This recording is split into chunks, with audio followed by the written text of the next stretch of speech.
The envelope arrived on Tuesday, May 7th, 2024. Colonel Garrett Thorne found it on his desk at Joint Base Lewis McChord when he returned from his morning run. 6 miles through the pre-dawn mist that rolled off Puget Sound, the same route he'd taken for 14 years. His uniform hung crisp in his office closet. His boots spit-shined to mirror finish, waited by his chair. Everything in its place, everything ordered, everything controlled, except the envelope. No return address, no postage. Hand-delivered, which meant someone had walked past 3 security checkpoints, past the duty sergeant, past the MP station, and placed it directly on his desk. That alone should have been impossible. Garrett studied it for a full minute before touching it. 34 years in uniform taught you that impossible things were usually dangerous things. The paper was standard office stock. The handwriting block letters in black marker gave nothing away. His name and rank, Colonel Garrett Thorne, Deputy Base Commander. He opened it. Inside a single photograph, 4x6 printed on glossy paper. The image hit him like a punch to the sternum. Elizabeth, his ex-wife, stood in profile against a backdrop of spring trees. Cherry blossoms, the kind that bloomed along the paths at the Washington state capitol. She wore a light blue dress that he didn't recognize. Her dark hair, streaked with silver, now caught the sunlight. And her hand, her left hand, the one that used to wear his ring, rested protectively on the unmistakable swell of her belly. Pregnant. 7 months, maybe more. The dress couldn't hide it. Garrett's hands went completely still. The photograph didn't shake because his fingers had locked into position the same way they locked around a rifle when incoming fire started. Pure muscle memory, pure survival instinct. Lock down everything non-essential and focus on the threat. Because beneath the photograph, cut from newsprint like a ransom note from a crime thriller, 7 words were pasted in a crooked line. The child won't live to be born. The office clock ticked. Outside his window, a formation of boots pounded past some sergeant, running his squad through morning PT. The normal sounds of a military base waking up. Routine, order, the world continuing exactly as it always had. Garrett read the words again, and then a fourth time, as if repetition might change their meaning. It didn't. He set the photograph down, carefully centering it on his desk blotter with the precision of a man who measured things in millimeters. His jaw tightened. Not from fear, from calculation.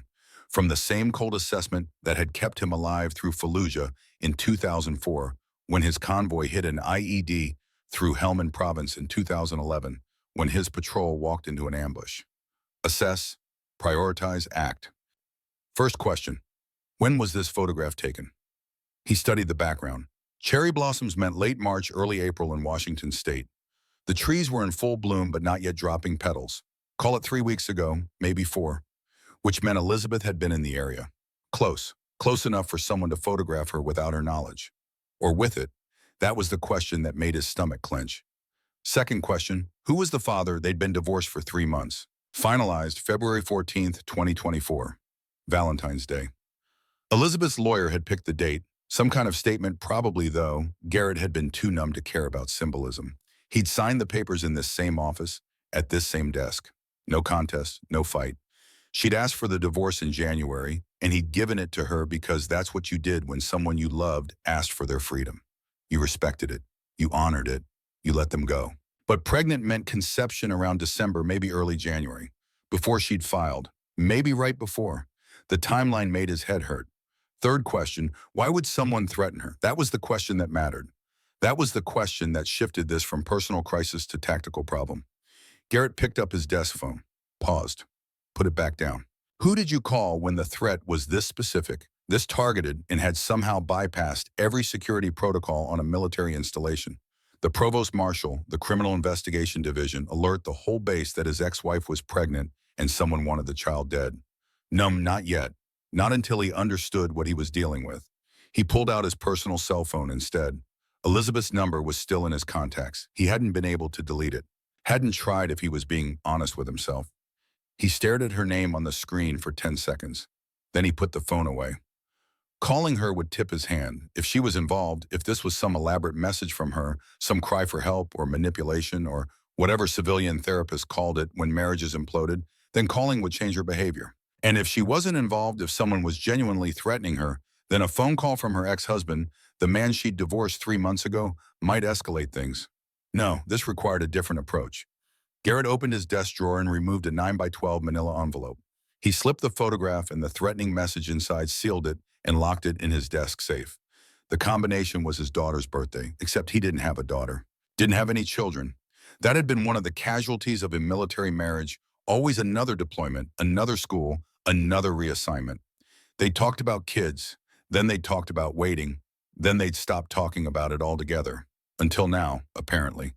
He checked his watch, 0647 hours. His first meeting wasn't until 0800. Plenty of time. Garrett moved to his office window and looked out over the base. Fort Lewis had merged with McChord Air Force Base back in 2010, creating this sprawling joint base that stretched across 414,000 acres of Washington state pine forest and prairie. From his office on the third floor of the headquarters building, he could see the parade ground where he'd presided over countless ceremonies. Beyond that, the airfield where C-17 Sione thundered into the sky carrying troops to every corner of the world. Beyond that, the Cascade Mountains, still snow-capped in May, standing like sentinels over everything. He'd given 34 years to this view, 34 years to the uniform. Enlisted in 1990 right out of high school in Billings, Montana. A nobody kid from a nowhere town who'd wanted to be part of something bigger than himself. The Army had given him that, given him purpose, structure. A family when his biological one had consisted of an alcoholic father and a mother who'd left when he was 12.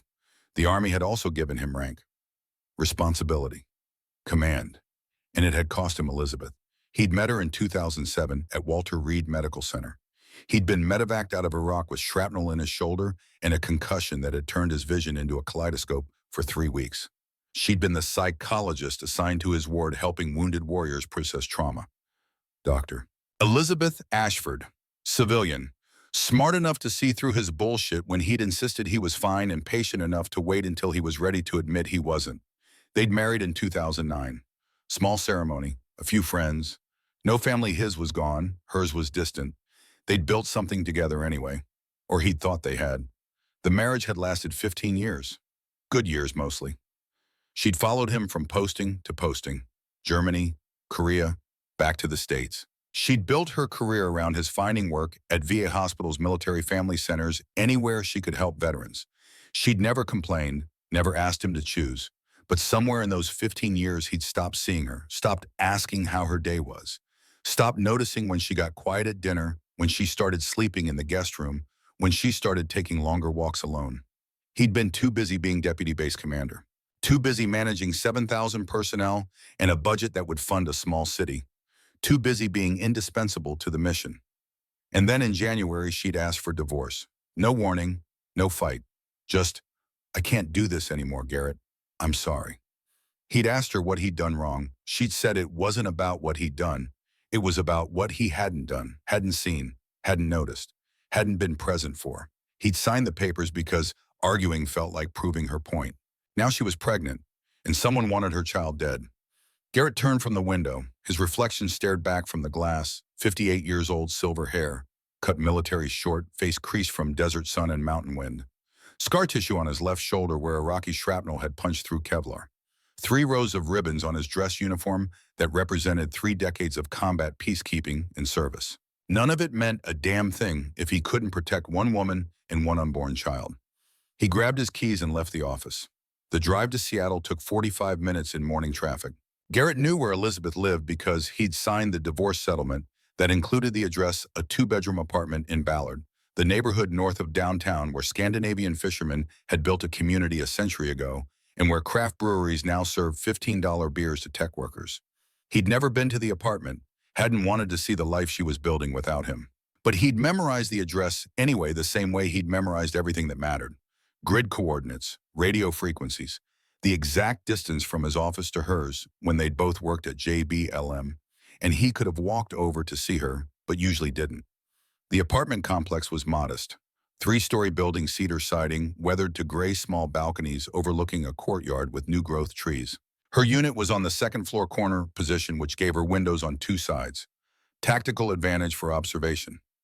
Bad position for defense, too many access points. Garrett parked on the street and studied the building. No obvious security cameras on the exterior. Standard entry lock on the main door, the kind you could defeat with a credit card if you knew the technique. Fire escape on the east side that would give access to 2nd floor balconies. If someone wanted to get to Elizabeth, this apartment wouldn't stop them. He climbed the exterior stairs to her floor. Her door was number 214. A small wreath of dried flowers hung on it, lavender and rosemary, the kind of thing Elizabeth liked, the kind of thing he'd never noticed when they were married. He raised his hand to knock, paused. What was he going to say? I got a threatening letter about your pregnancy. Are you in danger? Also, were you planning to tell me you're having a baby? Also, is it mine? That last question sat in his throat like broken glass. Before he could knock, the door opened. Elizabeth stood there, frozen mid-motion, keys in one hand and a canvas shopping bag in the other. She wore jeans and a loose sweater that didn't hide the pregnancy. 7 months definitely, maybe more. Her dark hair was pulled back in a ponytail. No makeup. Shadows under her eyes that spoke of bad sleep and worse stress. For 3 seconds, neither of them moved. Then Elizabeth's face did something complicated. Surprise shifted to recognition, recognition to wariness, wariness to something that looked almost like relief before she clamped down on it and smoothed her expression into careful neutrality. Garrett, her voice was steady, controlled. The psychologist's voice she used with difficult patience. What are you doing here? We need to talk. We're divorced. We don't need to do anything. She moved a step past him. He shifted to block the stares, not threatening, just present, immovable. Someone sent me a photograph of you, he said quietly, with a message that your child won't live to be born. Elizabeth went completely still. The shopping bag slipped from her fingers and hit the concrete walkway. An apple rolled out, followed by a carton of milk. She didn't look down, just stared at him with eyes that had gone very wide and very frightened. When the word barely made it past her lips, this morning, on my desk at JBLM. Show me. He pulled out his phone, opened the photo he'd taken of the envelope's contents, held it out. Elizabeth took the phone with shaking hands. She studied the image for a long time. Her breathing changed faster, shallower. Her left hand moved unconsciously to her belly, protective and instinctive. That's the 5th one, she whispered. Garrett's world tilted slightly. 5th, she looked up at him. I've been getting letters since January, 5 of them, each one more specific than the last. Her voice cracked. This is the first one you've seen. This is the first one sent to me. He kept his voice level, but something cold was spreading through his chest. You've been getting death threats for 4 months, and you didn't tell anyone. I told the military police in March. They said it was probably stress from the divorce, pregnancy hormones making me paranoid. Her laugh was bitter. They suggested I see a therapist. I am a therapist. Show me the letters. Elizabeth hesitated. Then she bent to retrieve her fallen groceries, unlocked her door, and gestured for him to follow her inside. The apartment was small but carefully arranged. Minimalist furniture, books everywhere, psychology texts, novels, poetry collections. A small kitchen visible through an archway, and on the coffee table, a leather-bound journal that looked like a case file. Elizabeth set down her groceries, moved to the journal, and opened it. Inside, 4 letters were preserved in plastic sleeves. Each one was constructed the same way, words cut from newspapers and magazines pasted onto white paper, mailed in standard envelopes with no return address. Garrett read them in order. Letter 1, postmarked January 14th, 2024. You made a mistake. Fix it or consequences follow. Letter 2, February 3rd. The bond must be broken. Divorce him now. Letter 3, March 12th. Good. But the child is the real problem. Blood carries legacy. Letter 4, April 18th. You think distance protects you. It doesn't. I know where you sleep. I know when you're alone. I know the child is his. Garrett read that last line 3 times. I know the child is his. He looked up at Elizabeth. She was watching him with an expression he couldn't read. Waiting. Is it? He asked quietly. Is the child mine? Elizabeth's eyes filled with tears. She nodded once. The apartment went silent except for the sound of traffic on the street below and the ticking of a wall clock that Garrett didn't remember from their marriage. December, Elizabeth said finally, before I filed for divorce. We'd been trying to conceive for years. You didn't know I'd started IVF treatments in November. I didn't tell you because you were busy with the promotion board, and I didn't want to get your hopes up if it didn't work. Then it did work. And then the first letter came. She sat down heavily on the couch, one hand still on her belly. The letter said divorcing you would protect the baby, that enemies use bloodline against leadership, that the child would be vulnerable if we stayed married, but safe if I disappeared. Her voice was shaking now. I thought it was insane. But then the second letter knew details. Private details. Things only someone close to you would know.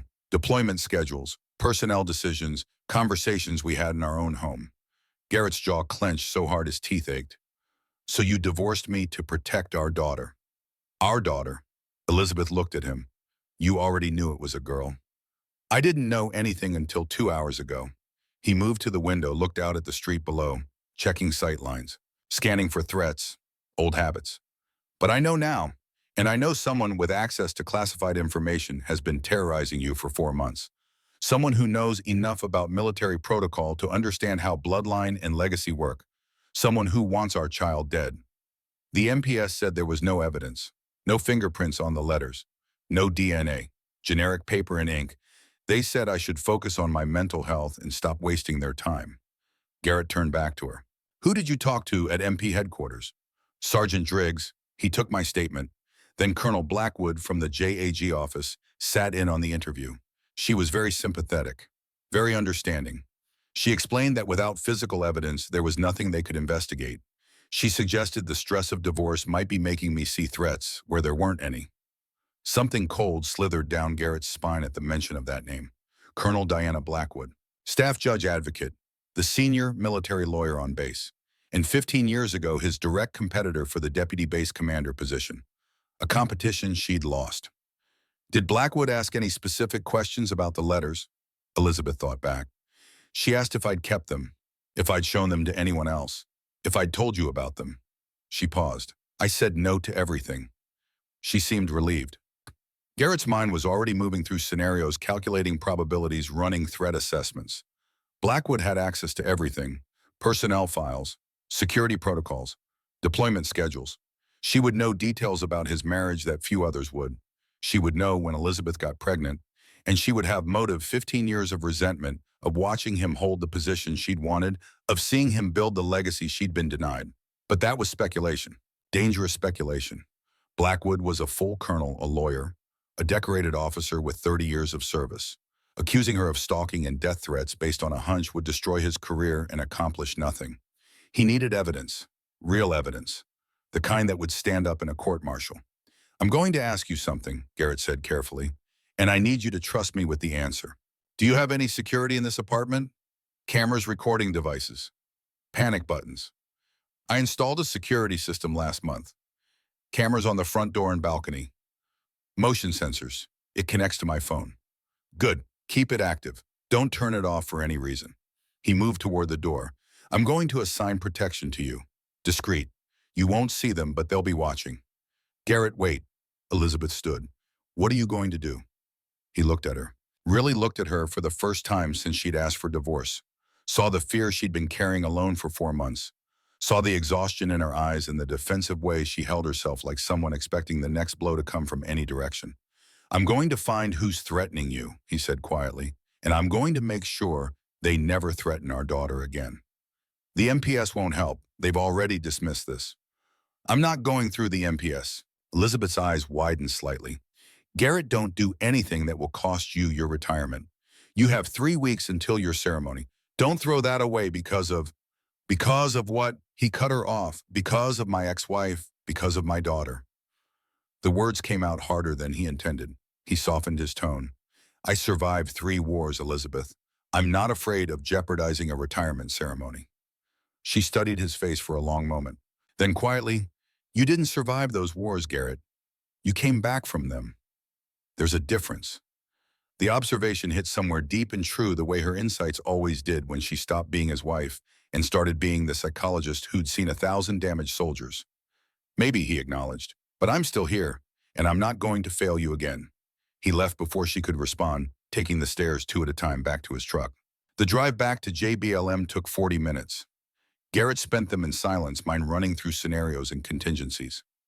By the time he pulled through the base gates and returned the MP's salute, he had a plan. It wasn't a good plan. It violated about a dozen regulations and would probably end his career 3 weeks before his retirement ceremony. But it was the only plan that prioritized Elizabeth's safety over his legacy, and that he was realizing should have been his priority all along.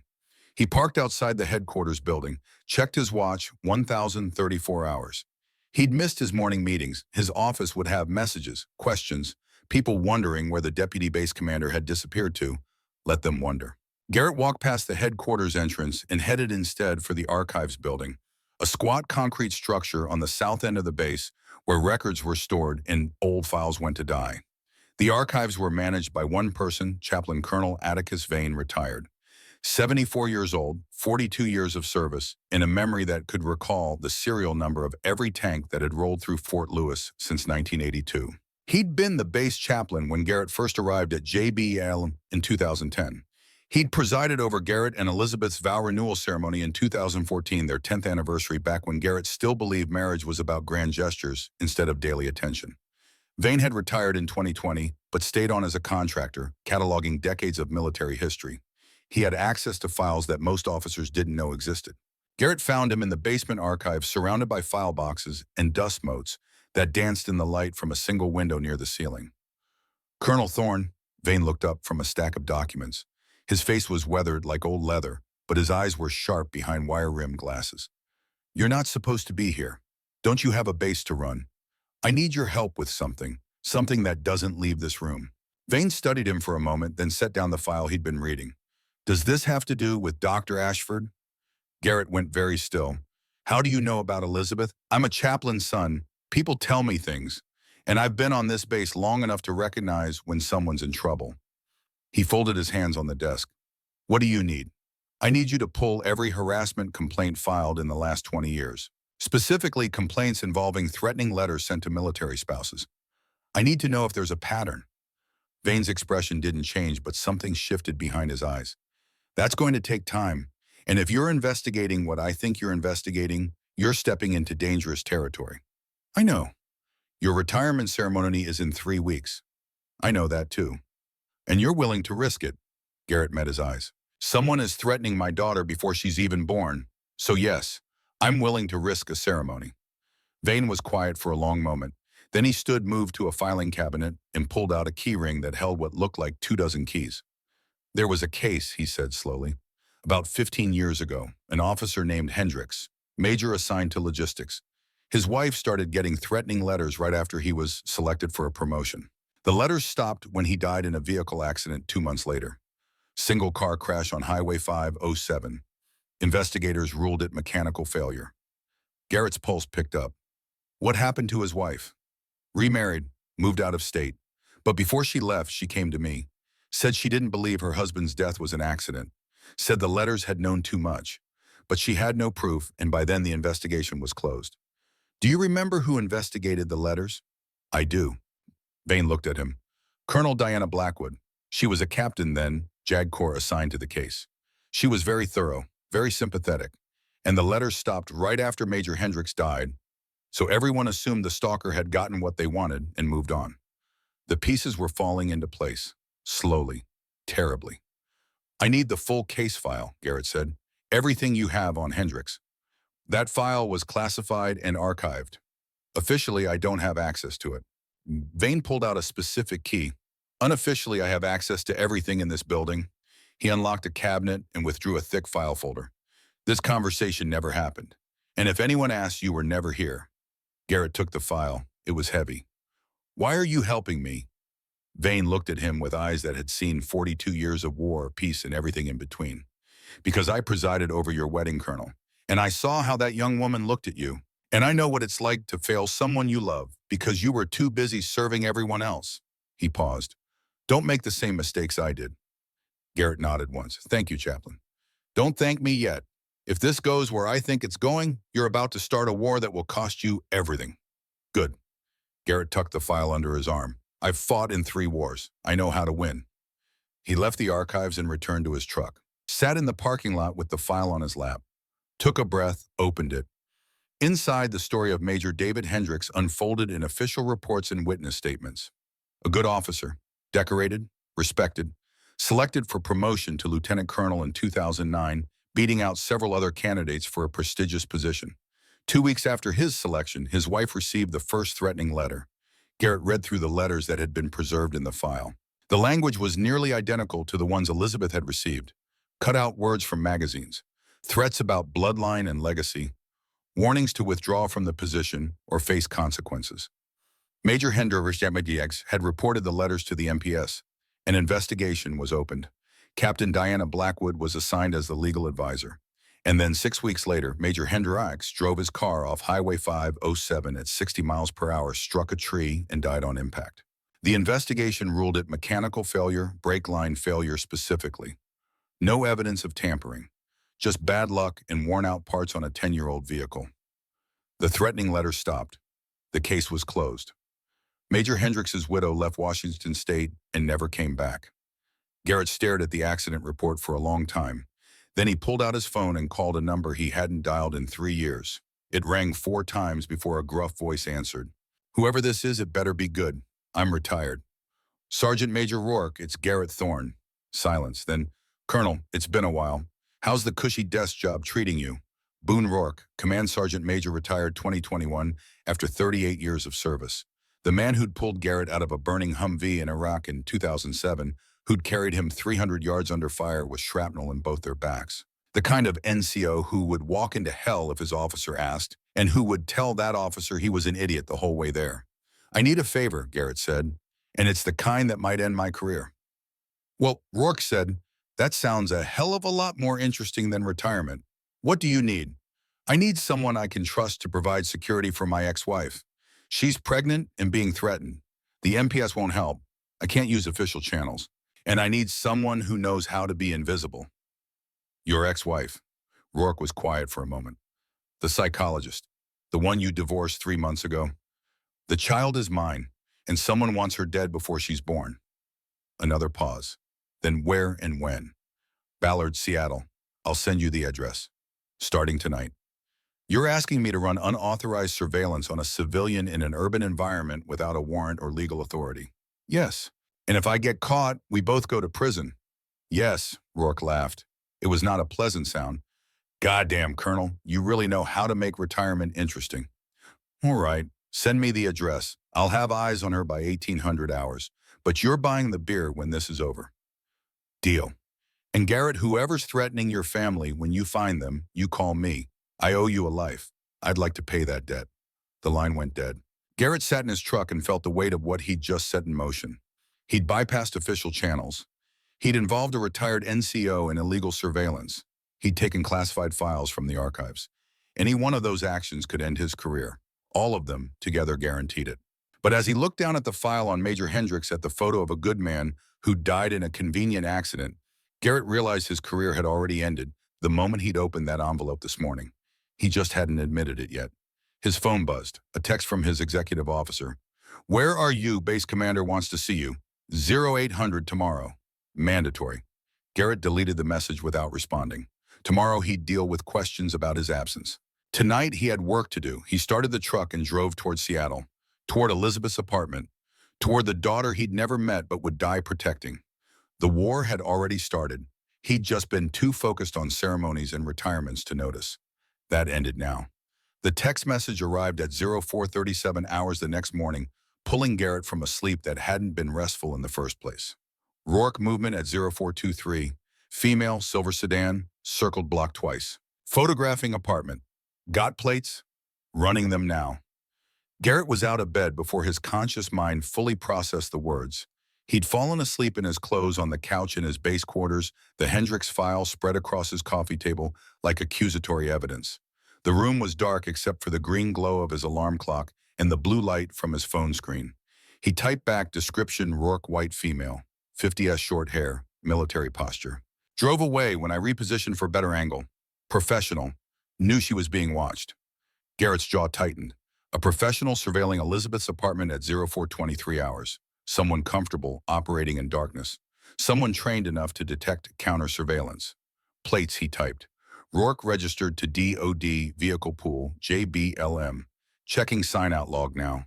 Which meant whoever was watching Elizabeth had official access to military resources. Had authorization to requisition vehicles. Had enough rank or position to move freely without attracting attention. The list of people with that kind of access was short, and Colonel Diana Blackwood was on it. Garrett moved to his kitchen, and started coffee. His quarters were Spartan standard officer housing, barely personalized after 14 years. A couch, a TV he rarely watched, bookshelves with military history and field manuals, no pictures on the walls, no personal touches. Elizabeth had once said his quarters looked like a hotel room occupied by someone planning to check out at any moment. She'd been right. He'd spent 34 years ready to deploy, ready to move, ready to leave at a moment's notice. He'd never built a home, just temporary positions that looked like homes. The coffee maker gurgled. Garrett pulled out his laptop and opened an encrypted email account he maintained for sensitive communications. Typed a message to Captain Whitaker Hayes, the junior JAG lawyer, who'd expressed concerns about Blackwood's case management 6 months ago. Hayes was young, idealistic, and hadn't yet learned that sometimes the system protected its own instead of pursuing justice. That idealism made him useful and potentially vulnerable. Hayes needed to discuss irregularities in historical case files. Confidential. My office 0900. Don't mention this to anyone in JAG. Boom, boom. Thorne, he sent it, then pulled the Hendricks file back onto his lap and read through it again. This time he took notes, built a timeline, cross-referenced dates. Major David Hendricks, selected for promotion, March 15th, 2009. First threatening letter to his wife, March 18th, 2009. Investigation opened March 25th, 2009. Captain Diana Blackwood assigned as legal advisor, March 26, 2009. Major Hendricks' death, April 30th, 2009. Investigation closed May 15th, 2009. 6 weeks from first letter to death. Another 2 weeks to close the investigation and declare it mechanical failure. Garrett flipped to the accident report. The vehicle, a 1999 Honda Accord, had gone off Highway 507 at approximately 22:30 hours. Skid marks indicated Hendricks had attempted to brake, but the brake line had failed. Investigators found the line had corroded and ruptured. No evidence of tampering. The car was 10 years old. These things happened, except. Garrett looked closer at the inspection photos. The brake line failure was clean, too clean. Corroded brake lines frayed and leaked slowly. They gave warning, soft pedal reduced stopping power. Warning lights. They didn't rupture catastrophically while driving highway speeds, but a brake line cut with a sharp blade and then stressed until it failed. That would rupture catastrophically. And if you cut it in just the right place, and if the driver didn't inspect their vehicle carefully, and if they were driving at night on a dark highway, that would look exactly like mechanical failure. Garrett's phone buzzed again. Rourke plates signed out to call Blackwood. Logged out 2,300 yesterday, due back 800 today. There it was. Not proof, not yet, but a thread to pull. Blackwood had taken a DOD vehicle at 2300 hours and driven to Seattle to photograph Elizabeth's apartment at 0423. Why, what was she looking for? What had changed in the last 24 hours that required personal reconnaissance?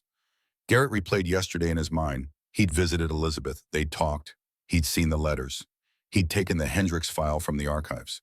And then he'd called Rourke to establish security. But Blackwood wouldn't know about any of that unless his desk phone at the office. He'd called Rourke from his personal cell, but he'd been in his office when he'd first found the photograph. Had his office been monitored, audio surveillance wasn't common, but it wasn't impossible either, especially if someone in JAG wanted to keep tabs on certain personnel. He made a mental note, assume all base communications compromised. The coffee finished brewing. Garrett poured a cup, drank it black and hot enough to burn. Outside his window, the base was waking up. PT formations running past. Vehicles moving toward the motor pool.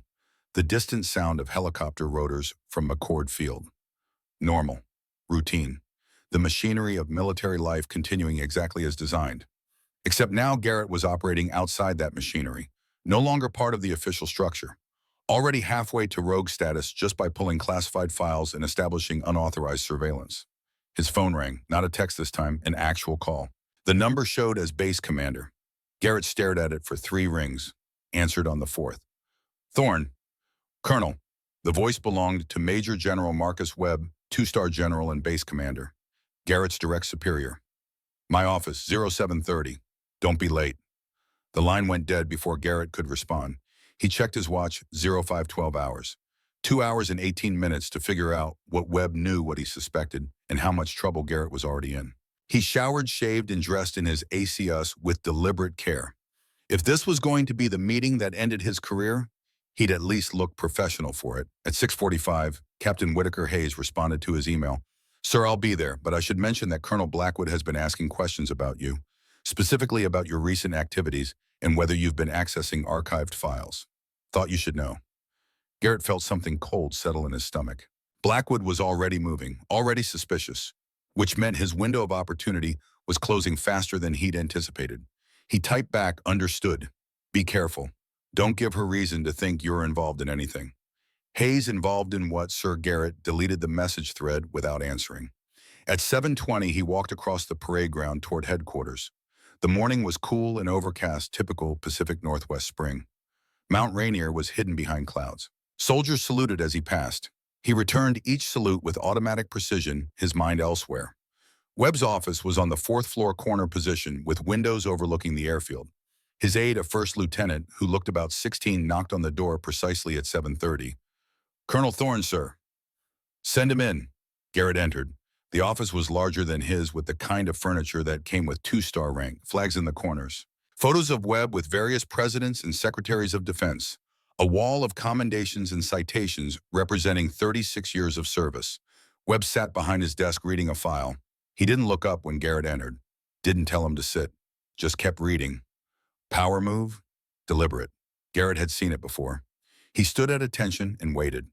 After 2 full minutes, Webb closed the file and looked up. His face was weathered and hard, the kind of face you got from commanding troops in combat zones. His eyes were cold. "Where were you yesterday, Colonel?"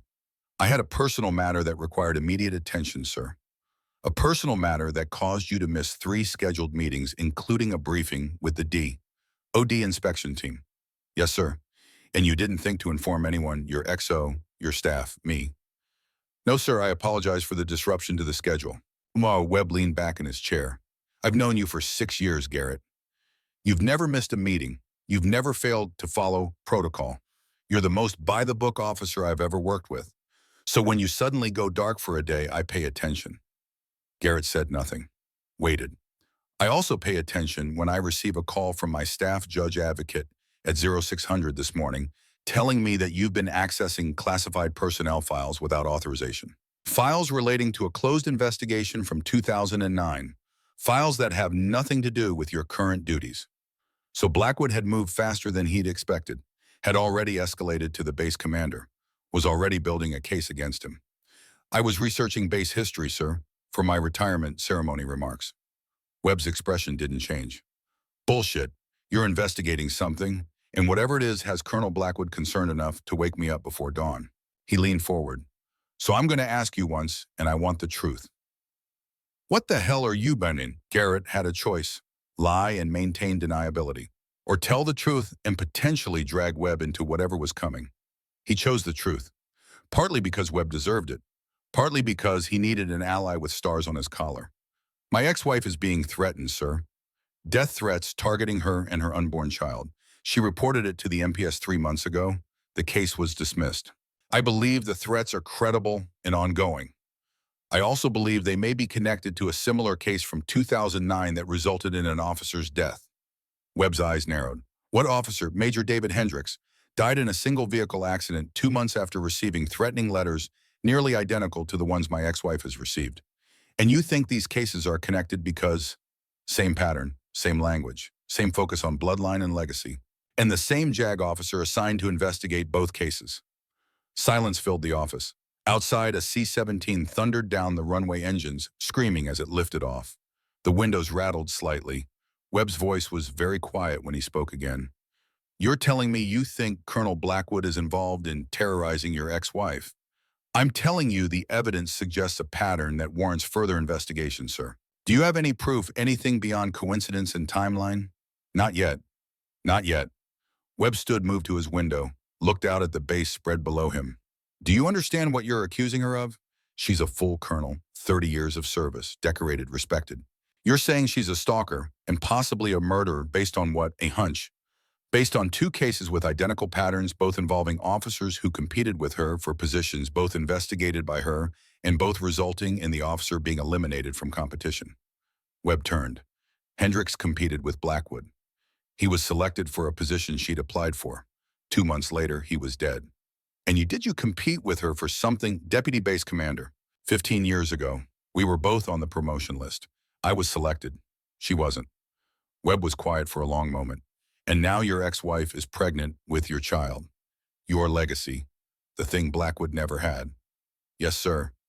The general walked back to his desk but didn't sit. Just stood there, hands on the back of his chair. "I'm going to tell you something in confidence, Colonel. 6 months ago, Blackwood came to me requesting that you be reassigned. Said she had concerns about your judgment, your focus. Said you were distracted by personal issues and it was affecting your performance. I dismissed it because your record is spotless. But now I'm wondering if she was laying groundwork. Garrett felt pieces clicking into place. Laying groundwork for what, sir?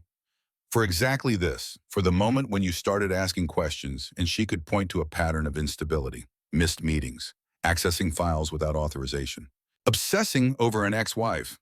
Webb shook his head. She's been planning this, and you walked right into it. Then help me prove it, sir. I can't, not officially. If I open an investigation into a senior JAG officer based on speculation, her lawyer friends in D.C. will have my stars. But, he paused, I can give you time.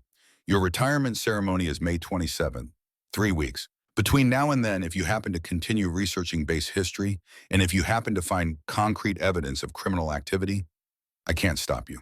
But the moment you cross a legal line, you're on your own. Understood? Understood, sir. And Garrett, be careful. If Blackwood is what you think she is, she's already 10 steps ahead of you. She's been planning this for 15 years. You've had 24 hours. Yes, sir. Webb picked up the file on his desk, the one he'd been reading when Garrett entered. Held it out. This is the official reprimand for missing yesterday's meetings. It goes in your file. Consider it her opening move. She's establishing a paper trail of your instability. Don't give her any more ammunition. Garrett took the file. Thank you, sir. Don't thank me. Just don't make me regret this. Garrett left the office, took the stairs down to the 3rd floor, and returned to his own office. His desk was covered with messages and meeting requests. He ignored all of them and checked his phone. Rourke's subject returned to apartment 0720. All clear for now, but we need to talk about last night. In person, Garrett typed 1200. Starbucks on Pacific Avenue. Come alone. Rourke, Roger. At 900, Captain Whitaker Hayes knocked on his door. The young lawyer looked nervous, which was probably smart, given what Garrett was about to ask him. Come in. Close the door. Hayes did both. Sat in the chair across from Garrett's desk with the rigid posture of someone expecting bad news. Sir, if this is about my email, it's not. Garrett pulled out a legal pad. I need you to do something that will probably violate several regulations and could end your career. Before I ask, I'm giving you the option to walk out now and forget this conversation happened. Hayes didn't move. What do you need, sir? I need you to pull every case file that Colonel Blackwood has handled in the last 20 years, specifically cases involving threats or harassment. I need to know if there's a pattern, and I need you to do it without her knowing. That's, Hayes swallowed, that's unauthorized access to legal files, sir. If I'm caught, you'll be court-martialed. Yes. The young lawyer was quiet for a moment. Can I ask why? Because I think she's been stalking and threatening military spouses for 15 years. And I think she's killed at least one officer to eliminate competition. And I think she's planning to kill my daughter. Hayes went pale. You're serious. Completely. Do you have any proof? Not yet. That's why I need those files. Hayes paced to the window, stood there looking out at the parade ground. My father was career Army, he said quietly. 30 years. Retired as a colonel, he always said the hardest thing about wearing the uniform was knowing when to follow orders and when to follow your conscience. He turned. I'll get you the files. But sir, if we're wrong about this, we're both finished. I know. And if we're right, she's had 15 years to cover her tracks. The files might not show anything. Then we'll find another way. Hayes nodded slowly. I'll need 3 days, maybe 4. I have to do this carefully. Can't access too many files at once, or the system will flag it. You have 2 days. After that, I think she's going to move against Elizabeth directly. Your ex-wife, the mother of my child. Hayes looked at him for a long moment. I'll have something for you by Thursday morning. Thank you, Captain. Don't thank me yet, sir. I might just be helping you destroy both our careers over a hunch. After Hayes left, Garrett spent 2 hours reviewing the Hendricks file again. This time he focused on the accident investigation. Read every witness statement, studied every photo, looking for anything the original investigators had missed. At 11:47, he locked the file in his desk safe and headed to his truck. The Starbucks on Pacific Avenue was a standard corporate franchise occupying a strip mall between a dry cleaner and a tax preparation service. Garrett arrived at 11:55, ordered black coffee, and sat at a corner table with sight lines to both entrances. Rourke walked in at exactly 1200. He'd aged in the 3 years since retirement, more gray in his hair, deeper lines around his eyes, but he still moved like a soldier. Scanned the room automatically, noted exits and potential threats, ordered coffee, and sat down across from Garrett without preamble. She came back, Rourke said quietly. The woman from this morning. 10:30 hours. Different vehicle this time, civilian plates. She parked 3 blocks away and approached on foot.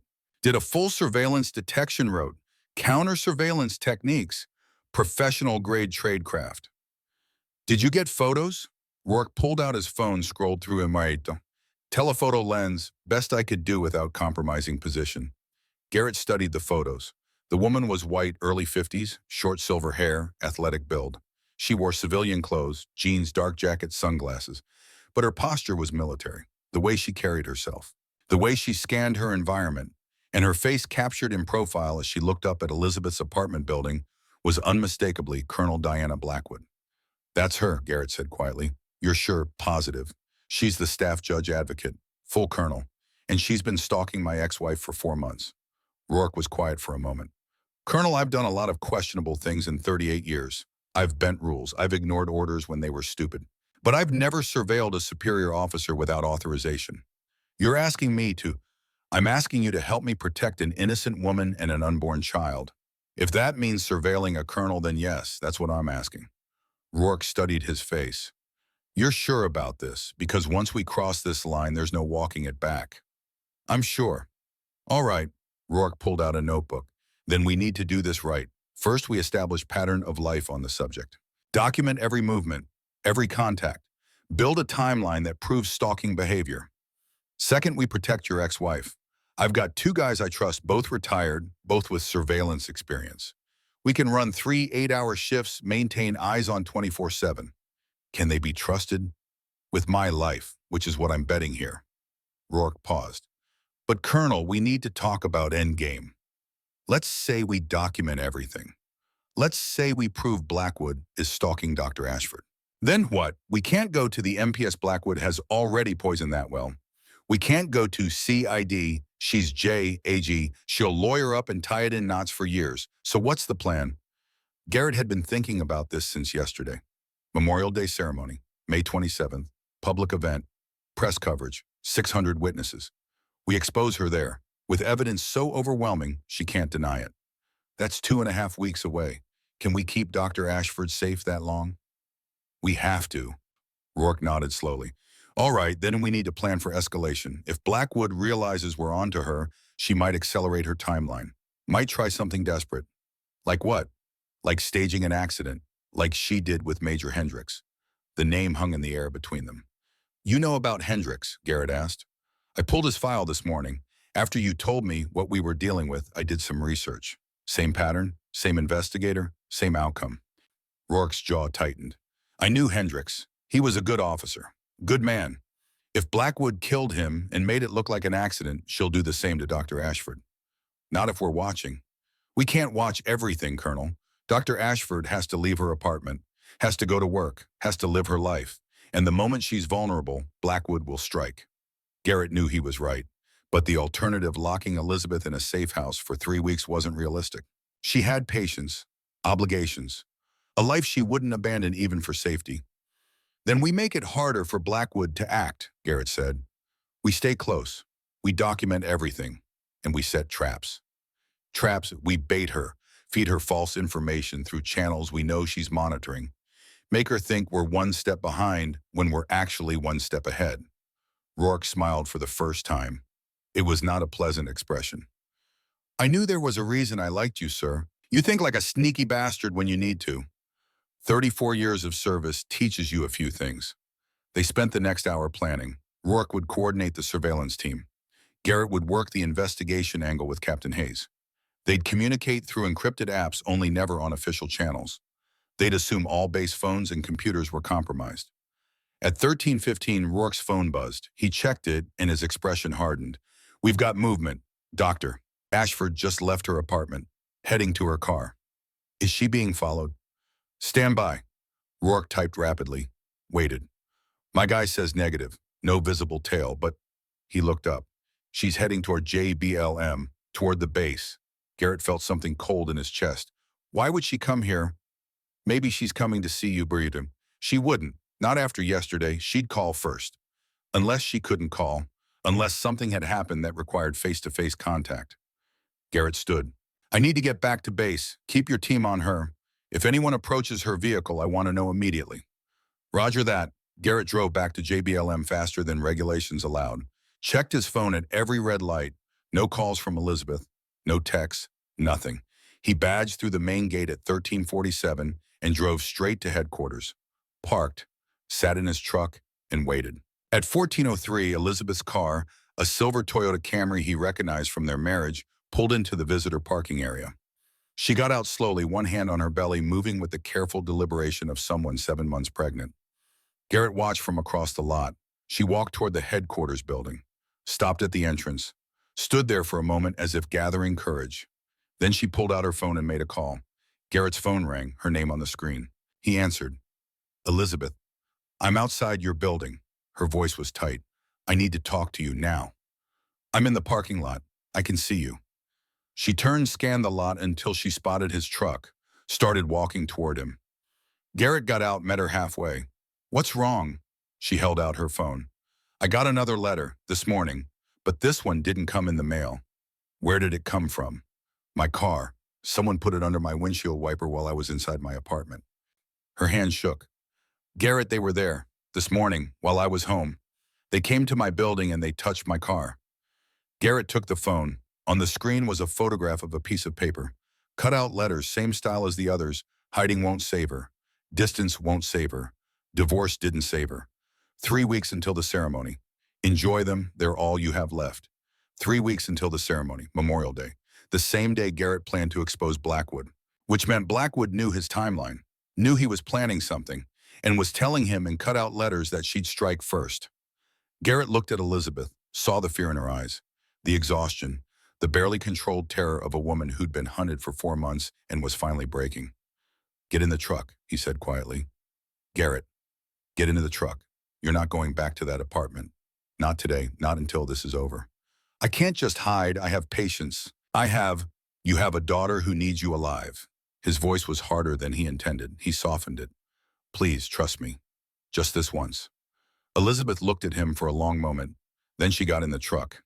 Garrett pulled out his phone and texted Rourke. Situation escalated. Moving subject to secure location. Need safe house, now.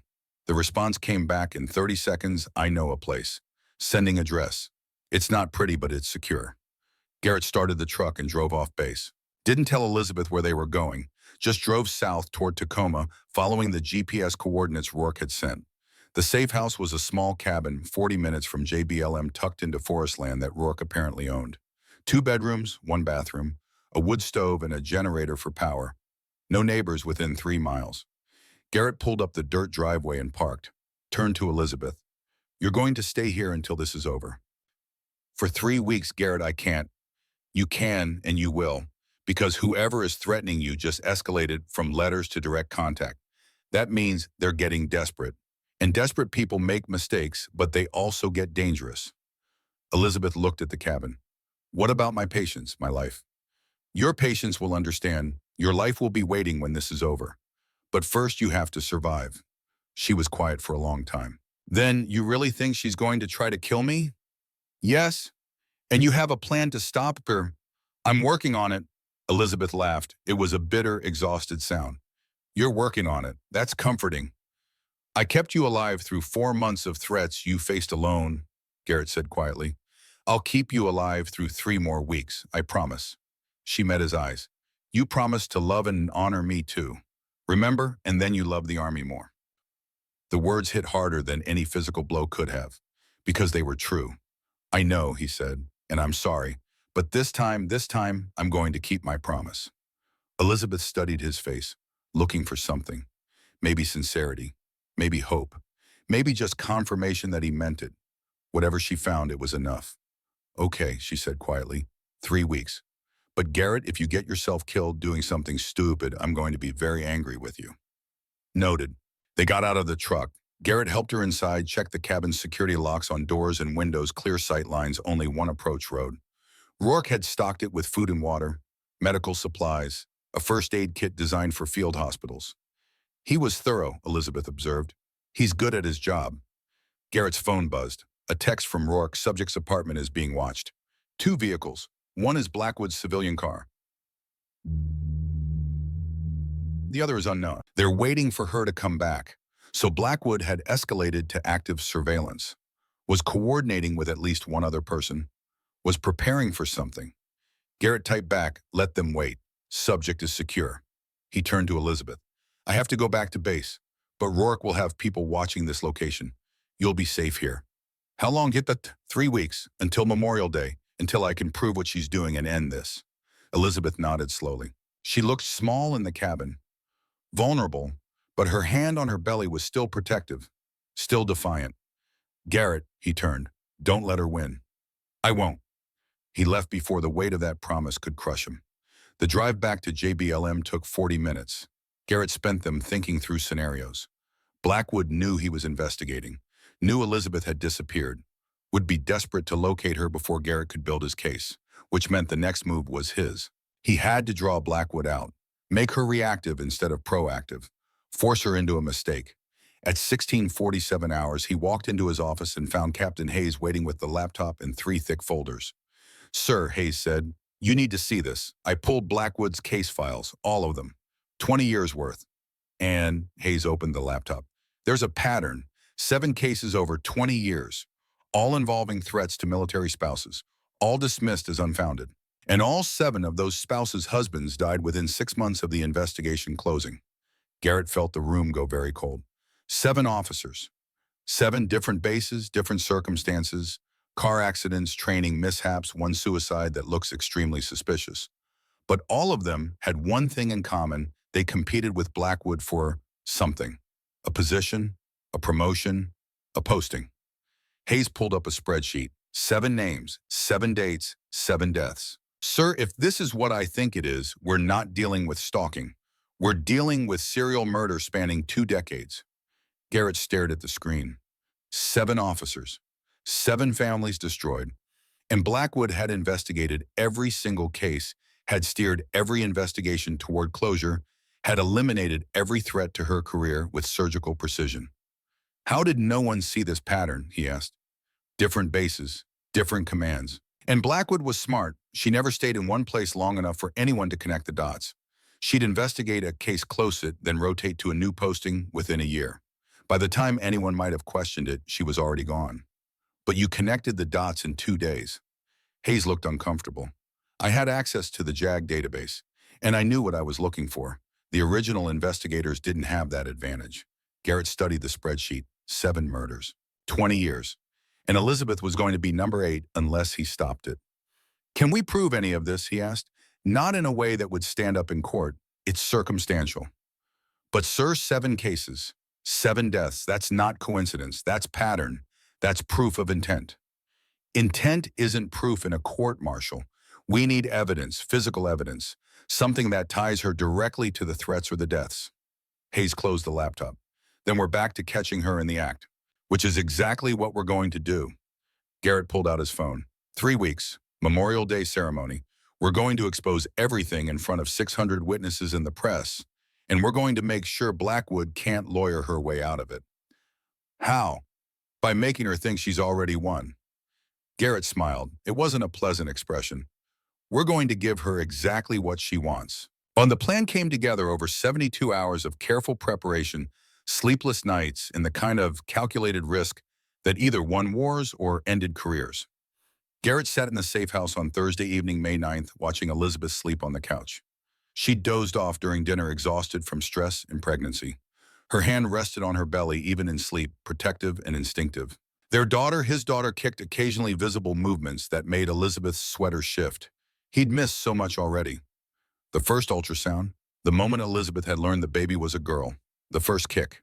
20 weeks of his daughter's development, because he'd been too focused on briefings and inspections to notice his wife was pregnant and terrified. He wouldn't miss the rest. Garrett's phone vibrated silently. A text from Captain Hayes, package delivered. Blackwood took the bait. The first domino had fallen. 3 days ago, they'd begun the operation. Hayes had accidentally left a draft email open on his work computer, an email to Garrett discussing Elizabeth's new location, a fictional address in Olympia, 60 miles north. The email mentioned specific details: a rental house, a white fence, a security system that would be installed Friday morning. All of it false. All of it designed to draw Blackwood away from the real safe house. Hayes had then left his office unlocked during lunch, giving Blackwood, or whoever she'd enlisted, to help her access to his computer. Surveillance cameras Garrett had installed confirmed that someone had entered Hayes' office at 12:47 hours on Tuesday. The footage was grainy, deliberately so, but showed a figure in ACS accessing the computer for 6 minutes. 6 minutes to read the email, to photograph the screen, to take the bait. Now, 72 hours later, Rourke's surveillance team reported activity at the fictional Olympia address. 2 vehicles conducting drive-bys. One of them registered to Colonel Blackwood. She was hunting, and she was hunting in the wrong place. Garrett's phone buzzed again, this time Rourke calling. He stepped outside onto the cabin's small porch before answering. The forest was dark and silent except for wind in the pines and the distant sound of an owl hunting. "Talk to me," Garrett said quietly. "Blackwood's at the Olympia location now. Third pass in 2 hours. She's getting aggressive, sloppy." Rourke's voice was tense. "My guys say she's parked 2 blocks away watching the house. She thinks Elizabeth is inside. How long can you maintain the deception?" "We've got lights on timers, blinds drawn. My guy Thompson is inside moving around occasionally, so there are shadows. From the outside, it looks occupied. But Colonel, if Blackwood decides to breach that house, if she goes in expecting to find Dr. Ashford, then we have her on breaking and entering, stalking and attempted assault. All of it documented." Garrett checked his watch, 2,134 hours. "How's your camera coverage?" "4 angles, high definition, audio and video. If she so much as steps onto that property, we've got her." "Good. Maintain position. Let her make the first move." "And if she comes armed," Garrett was quiet for a moment, "if she attempts to enter that house with a weapon, your team has authorization to intervene with necessary force, but only if there's imminent threat. I want her alive and able to answer for what she's done." "Roger that." Rourke paused. "Colonel, you know this is entrapment, right? Any half-decent lawyer will get this thrown out." "It's not entrapment if she's acting on her own intent. We didn't force her to stalk Elizabeth. Didn't force her to surveil a civilian residence. Didn't force her to act on 20 years of murderous impulse. We just gave her an opportunity to reveal what she was already planning." "You've been thinking about the legal angles." "Captain Hayes has been thinking about the legal angles. I've been thinking about keeping my daughter alive." "Fair enough. I'll keep you posted." The line went dead. Garrett stood on the porch for several minutes listening to the forest. Somewhere in the darkness, a branch cracked. Normal wildlife sounds. But his combat instincts were active, assessing every noise for threats. 34 years of service had taught him that the most dangerous moment in any operation was right before contact. The waiting, the uncertainty, the knowledge that everything could go catastrophically wrong in the next 60 seconds. He'd felt this same tension in Fallujah, waiting for the IED to detonate. In Helmand, waiting for the ambush he knew was coming, but couldn't see. That wire-tight awareness that separated living soldiers from dead ones. The cabin door opened behind him. Elizabeth stood there, wrapped in a blanket, backlit by the interior lights. "You should be sleeping," Garrett said. "So should you." She moved to stand beside him, looking out at the dark forest. "But neither of us is very good at that anymore." They stood in silence for a moment. Then Elizabeth spoke again, her voice quiet. "When I was pregnant, before you knew, I used to imagine telling you how I'd do it, what you'd say." She pulled the blanket tighter. "I thought maybe you'd be happy, excited, that it would fix whatever was broken between us." "Why didn't you tell me?" "Because 2 days before I planned to, the first letter arrived, and it said if I told you the baby would die." She turned to look at him. "So I protected her the only way I knew how. I cut you out completely." Garrett felt the weight of those words. 4 months she'd carried this alone. 4 months of fear and isolation while he'd been processing the divorce like it was just another administrative task to complete. "I should have noticed something was wrong," he said. "Should have seen you were terrified, not just done with the marriage. You were busy being deputy base commander. That's what you've always been good at, the mission, the duty, the uniform. It's what drew me to you in the first place. That certainty, that dedication." She paused. "It's also what drove me away." "I know. Do you? Because I don't think you've ever really understood what it was like being married to you. Loving someone who loved the Army more, who would cancel dinner for a briefing, miss anniversaries for deployments, choose a meeting over a conversation every single time." Her words were delivered without anger, just exhaustion, just truth. "I thought I was being a good soldier," Garrett said quietly. "Thought dedication meant sacrifice. Thought you understood that the mission came first." The mission always came first. I did understand that. What I didn't understand was why I was never part of the mission. Elizabeth looked down at her belly. Why we were never part of it. Garrett had no answer to that, because she was right. He'd compartmentalized his life into duty and everything else. And everything else had always been secondary. I can't change the past 15 years, he said finally. Can't undo the dinners I missed or the conversations we didn't have. But I can make sure the next 15 are different if you'll let me try. Elizabeth was quiet for a long time. I don't know if we can fix this, Garrett. I don't know if I can trust you not to choose the uniform over us again. I'm retiring in 2.5 weeks. You're being forced out early because you're investigating Blackwood. That's not the same as choosing to retire. That's not choosing us over the mission. She was right about that too. His retirement wasn't voluntary. It was the consequence of going rogue, of prioritizing Elizabeth's safety over protocol. But maybe that was the point. You're right, he said. I didn't choose retirement, but I did choose to investigate when I was ordered to stand down. Did choose to pull classified files when it was career suicide. Did choose to put you in this safe house instead of following regulations. Every decision I've made in the last week has been choosing you, choosing our daughter. Elizabeth studied his face. For 1 week. What about week 2, week 52, year 5? I don't have an answer that will satisfy you. All I can do is prove it, day by day, decision by decision, and hope that eventually you believe me. She turned back to the forest. We should go inside. It's getting cold. They went inside. Elizabeth returned to the couch. Garrett sat in the chair across from her, maintaining distance, respecting boundaries. His phone vibrated. Another text from Rourke Blackwood just made contact with unknown male. Meeting in parking lot 2 blocks from Target House. Getting photos now. Garrett's pulse quickened. Blackwood had an accomplice. Which made sense. She'd need someone to help with surveillance, with logistics, with the actual violence if it came to that. But who? The phone buzzed again. This time a photo attachment loaded slowly over the cabin's weak cell signal. When it finally appeared, Garrett felt his world tilt. The man talking to Blackwood in that parking lot caught in telephoto profile was Provost Marshal Mason Driggs, the same officer who'd dismissed Elizabeth's complaints 3 months ago. The same officer who'd told her the threats were probably stress and hormones. The same officer responsible for law enforcement on JBLM. Garrett forwarded the photo to Captain Hayes with a single line. Recognize this man. Hayes responded within 30 seconds. That's Colonel Driggs, Provost Marshal. Sir, if he's involved, that means the entire MP apparatus is compromised, which explained why Elizabeth's complaints had gone nowhere, why the investigation had been shut down, why evidence had disappeared from the database. Driggs had been covering for Blackwood from the beginning. Garrett's mind raced through implications. If the Provost Marshal was compromised, he couldn't trust base security, couldn't trust the MPs to respond if Blackwood made a move, couldn't rely on official channels for anything. He typed to Hayes, how deep does this go? Who else? Hayes checking now. But sir, if they've been working together for years, there could be others. Entire network. Garrett stood moved to the window. Checked sight lines through the darkness. The cabin suddenly felt exposed, vulnerable. If Blackwood and Driggs had resources, if they had personnel, if they had access to military assets. His phone rang. Rourke again. They're on the move, Rourke said without preamble. Both vehicles heading toward EI-5 southbound, away from the Olympia house. Colonel, I think they made us. I think they know it's a trap. How unknown. But Driggs just got a phone call.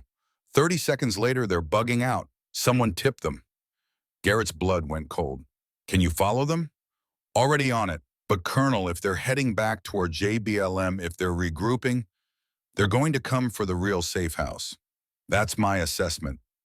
Garrett looked at Elizabeth sleeping on the couch, looked at the cabin's thin walls and single road access, looked at the forest pressing in from all sides.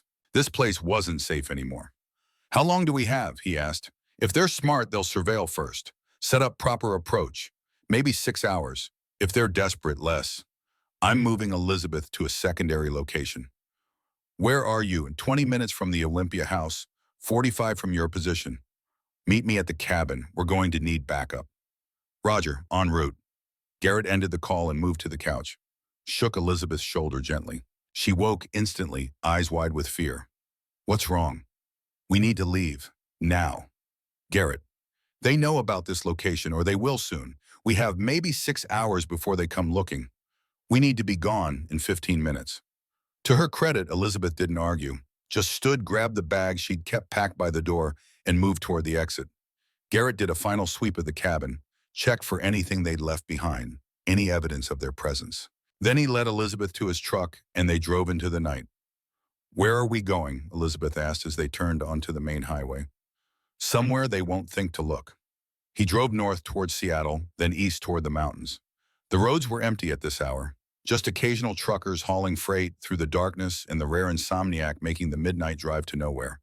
After an hour, Garrett turned onto a gravel road that wound up into the Cascade foothills. The road got rougher, narrower. The truck's headlights carved tunnels through pine forest that pressed close on both sides. "Garrett, where are we?" "A friend's property, someone from my unit in Afghanistan. He moved to Alaska 5 years ago but kept the land, gave me access in case I ever needed a place off the grid." The road dead-ended at a small A-frame cabin built into a hillside. Rustic, remote, no power lines, no visible neighbors, just forest and silence, and a view of the Cascade Peaks turning silver with approaching dawn. Garrett helped Elizabeth inside. The cabin was cold and dusty from disuse but intact. A wood stove in the corner. Sleeping loft above. Basic furniture covered with sheets. "How long do we stay here?" Elizabeth asked. "Until Memorial Day. 2.5 weeks. This is the endgame position. And then we end this. Publicly. Permanently." He got a fire going in the stove while Elizabeth settled on the couch. The warmth spread slowly through the cabin. Outside, the sky was beginning to lighten with pre-dawn gray. Garrett's phone buzzed. "Rourke at the first cabin. You were right. They came. Blackwood and Driggs plus 2 more. 4 total. Heavily armed. Breached the cabin at 0430. Found it empty. They're tearing the place apart looking for clues to your location." Garrett typed back, "Let them. They won't find anything." "Are you recording Rourke every second?" Shoddy video. 4 angles. "We've got them on armed trespass, breaking and entering conspiracy. This is enough for arrest. Not yet. Let them commit. I want attempted murder on the charges." "Colonel, that's dangerous." "What if they find you?" "They won't." Garrett put the phone away and looked at Elizabeth. She'd been watching him, reading his expression. "They came for me," she said. Not a question. "They came for an empty cabin. We were already gone. But they would have killed me if I'd been there." "Yes." She wrapped the blanket tighter around herself. "How many people is she working with?" "At least 3 others that we know of, probably more." "And you're planning to expose all of them at your retirement ceremony?" "That's the plan. In front of 600 people in the press." "Yes," Elizabeth laughed. It was a sharp, borderline hysterical sound. "That's insane, Garrett. They'll kill you before you get to the podium." "They'll try. And that doesn't concern you." "It concerns me less than the alternative, which is letting them get away with 20 years of murder and letting them come after our daughter for the rest of her life." He sat down across from her. "This ends on Memorial Day, one way or another." "You keep saying that, but you don't have a real plan, do you? You're improvising, hoping something works." She was partially right. The plan had holes, gaps, too many variables he couldn't control. But improvisation had kept him alive through 3 wars. He'd learned to trust his ability to adapt. "I have enough of a plan," he said, "and I have good people helping me. Hayes, Rourke. General Webb is giving me time to build the case. We're not going into this blind." "But you are going into it outnumbered and outgunned by people who've been planning this for 2 decades. "I've been outgunned before." "This isn't Fallujah, Garrett. This isn't combat. These are lawyers and colonels and people who understand how to manipulate the system. You can't just shoot your way through this." "I know. That's why we're building an evidence case that's so overwhelming they can't manipulate it." Video documentation. Pattern analysis across 20 years. 7 murders, multiple witnesses. The press will be there. It'll be impossible to bury. Elizabeth stared at him. "You're betting everything on a public spectacle. I'm betting everything on the truth being more powerful than their ability to suppress it." She shook her head slowly. "I hope you're right, because if you're wrong, we're both dead, and our daughter grows up without parents." Garrett had no answer to that, because she was right about the stakes. His phone vibrated again. This time a text from Captain Hayes. "Sir, I've been reviewing Blackwood's career timeline. Every time she eliminated a rival, she got their position within 18 months. She's engineered her entire career through murder, and you're the last one standing between her and base commander." Garrett's jaw tightened. Of course. It wasn't just about revenge or eliminating competition. It was about advancement. About finally getting the position she'd been denied 15 years ago. If he died before retirement, there would be a vacancy. And Blackwood, as senior JAG officer with 3 decades of service, would be the natural candidate to fill it.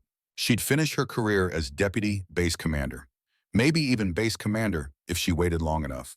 All she had to do was eliminate Garrett and his legacy. He typed back, "Does Webb know this, Hayes? I briefed him yesterday. He's watching her closely. But sir, he can't protect you if she makes a move off base. You're vulnerable out there. I know, that's why we're going dark. Don't contact me unless it's emergency. I'll check in every 72 hours, Roger. Be careful, sir." Garrett powered down his phone completely, then removed the battery. The last thing he needed was someone tracking his location through cell towers. Elizabeth watched him. "We're really doing this hiding in a cabin in the mountains for 2 weeks, unless you have a better idea. I could turn myself in, go to the FBI, tell them everything. The FBI would investigate for 6 months, during which time Blackwood would lawyer up, destroy evidence, and make you look like a paranoid pregnant woman with a grudge against your ex-husband's colleague. By the time they sorted out the truth, our daughter would be born invulnerable. So instead, we hide. We prepare. There's a difference." Over the next 3 days, Garrett turned the cabin into an operations center. He had supplies delivered to a drop point 5 miles away: food, water, medical equipment, communications gear. Rourke made runs every other day, always taking circuitous routes, always checking for surveillance. Garrett spent hours reviewing the evidence Hayes had compiled. 7 murders over 20 years. Each one carefully planned. Each one made to look like an accident or natural cause. Each one eliminating someone who stood between Blackwood and advancement. Major Hendricks in 2009. Car accident. Captain Morris in 2011. Training mishap fell during mountain warfare exercise. Lieutenant Colonel Pierce in 2013.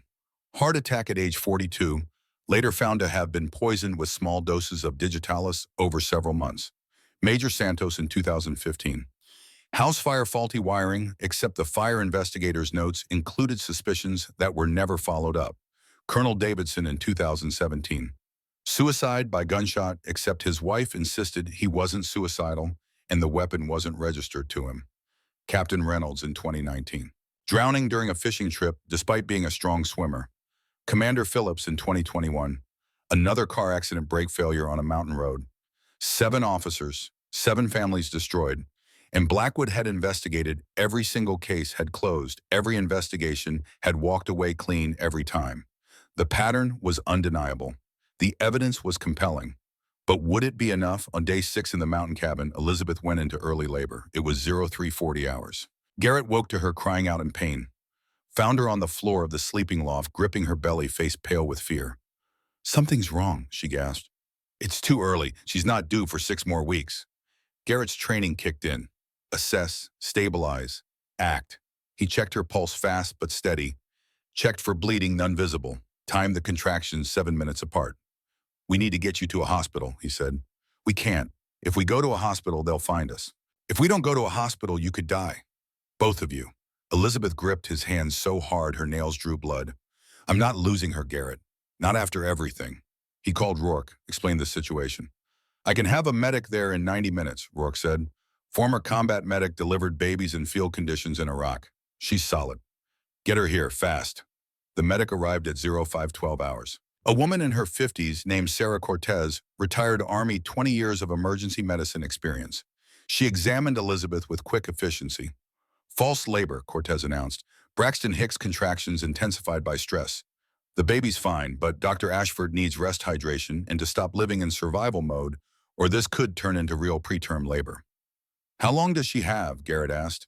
"If she can stay calm, she'll make it to term. If she stays stressed like this, could be days." Cortez looked at him. "Whatever you're planning, Colonel, you need to do it soon. This woman's body is shutting down from chronic fear. Much more, and she'll miscarry." After Cortez left, Garrett sat with Elizabeth while she slept, watched her breathe, watched their daughter move under her skin. 2.5 weeks until Memorial Day felt like an eternity. His phone battery, reinstalled for the emergency, buzzed with a text from Hayes. "Sir Blackwood just filed official complaint against you. Claims you've been harassing her, stalking her, making threats. She's building a counter-narrative." Of course she was, setting up her defense, making him look like the unstable one. Garrett typed back, "Let her. Every false accusation she makes will look worse when we expose the truth. Hayes Webb wants to talk to you, says it's urgent. Tell him I'll contact him when it's safe." He powered the phone down again. sat in the darkness listening to Elizabeth breathe and their daughter kick.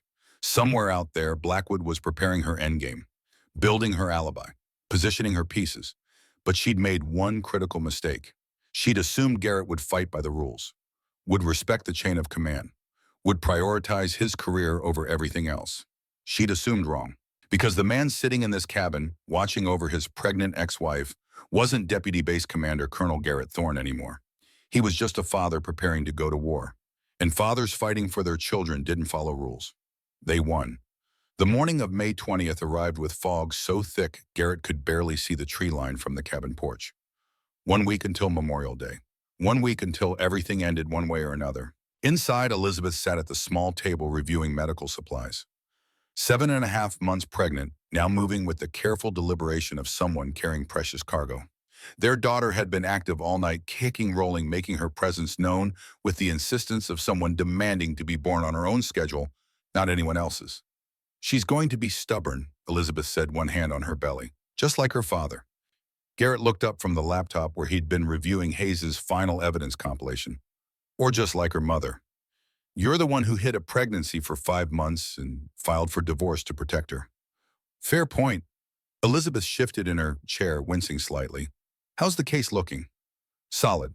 Hayes pulled everything together. 7 murders, 20 years of documentation, pattern analysis that even a civilian jury could follow. Video evidence of the armed breach. Photos of Blackwood surveilling your apartment. Audio of her coordinating with Driggs. He paused. It's overwhelming. No lawyer, no matter how good, can explain this away. In the ceremony, you're sure Webb will let you present. He's arranging it now. The press will be there for my retirement tribute. What they'll actually get is something else entirely. Garrett closed the laptop. But Elizabeth, once this starts, there's no stopping it. Blackwood will know she's finished. Cornered animals are dangerous. So are fathers protecting their children. Before Garrett could respond, his phone buzzed. A text from Rourke Movement. Blackwood's vehicle spotted on Highway 2 heading east toward Cascade Foothills. She's hunting again. Garrett's blood went cold. Highway 2 ran through the exact region where they were hiding. Not close enough to be an immediate threat, but close enough to be deeply concerning.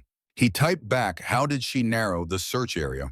Rourke unknown, but she's got Driggs with her, plus 2 unknowns. 4 total, heavily armed. They're checking properties systematically. How many properties in this area? Rourke, maybe 50 cabins within a 20-mile radius. If they check them all, they'll find you in 3 to 4 days. Garrett looked at Elizabeth. She'd been watching his face, reading his expression with the skill of someone who'd spent 15 years married to a soldier. They're getting close, she said. Not a question. Close enough that we need to make a decision. We can run farther by ourselves another week. Or we can accelerate the timeline. Accelerate how? Move the ceremony up. This weekend instead of Memorial Day. Elizabeth shook her head. You said you needed Memorial Day because of the press coverage, the crowd, the witnesses. A weekend ceremony won't have the same impact. It'll have enough, and it'll have the element of surprise. Blackwood's planning for next Monday. If we move Friday, she won't have time to counter. Or she'll find us first, and none of it will matter. Garrett stood, moved to the window. Through the pung, he could just barely make out the access road. Single approach, easily defended if they had warning. But if Blackwood came with 4 armed personnel in a coordinated assault, they'd be trapped. His phone rang. General Webb. Garrett answered. Sir? Colonel Thorne. Webb's voice was tight. We need to talk about your retirement ceremony. Blackwood just filed a motion to have it postponed. Claims security concerns. She's arguing that given your unstable behavior over the past 2 weeks, having you speak at a public event poses a risk. She's trying to shut down our platform. That's my assessment. She knows something's coming.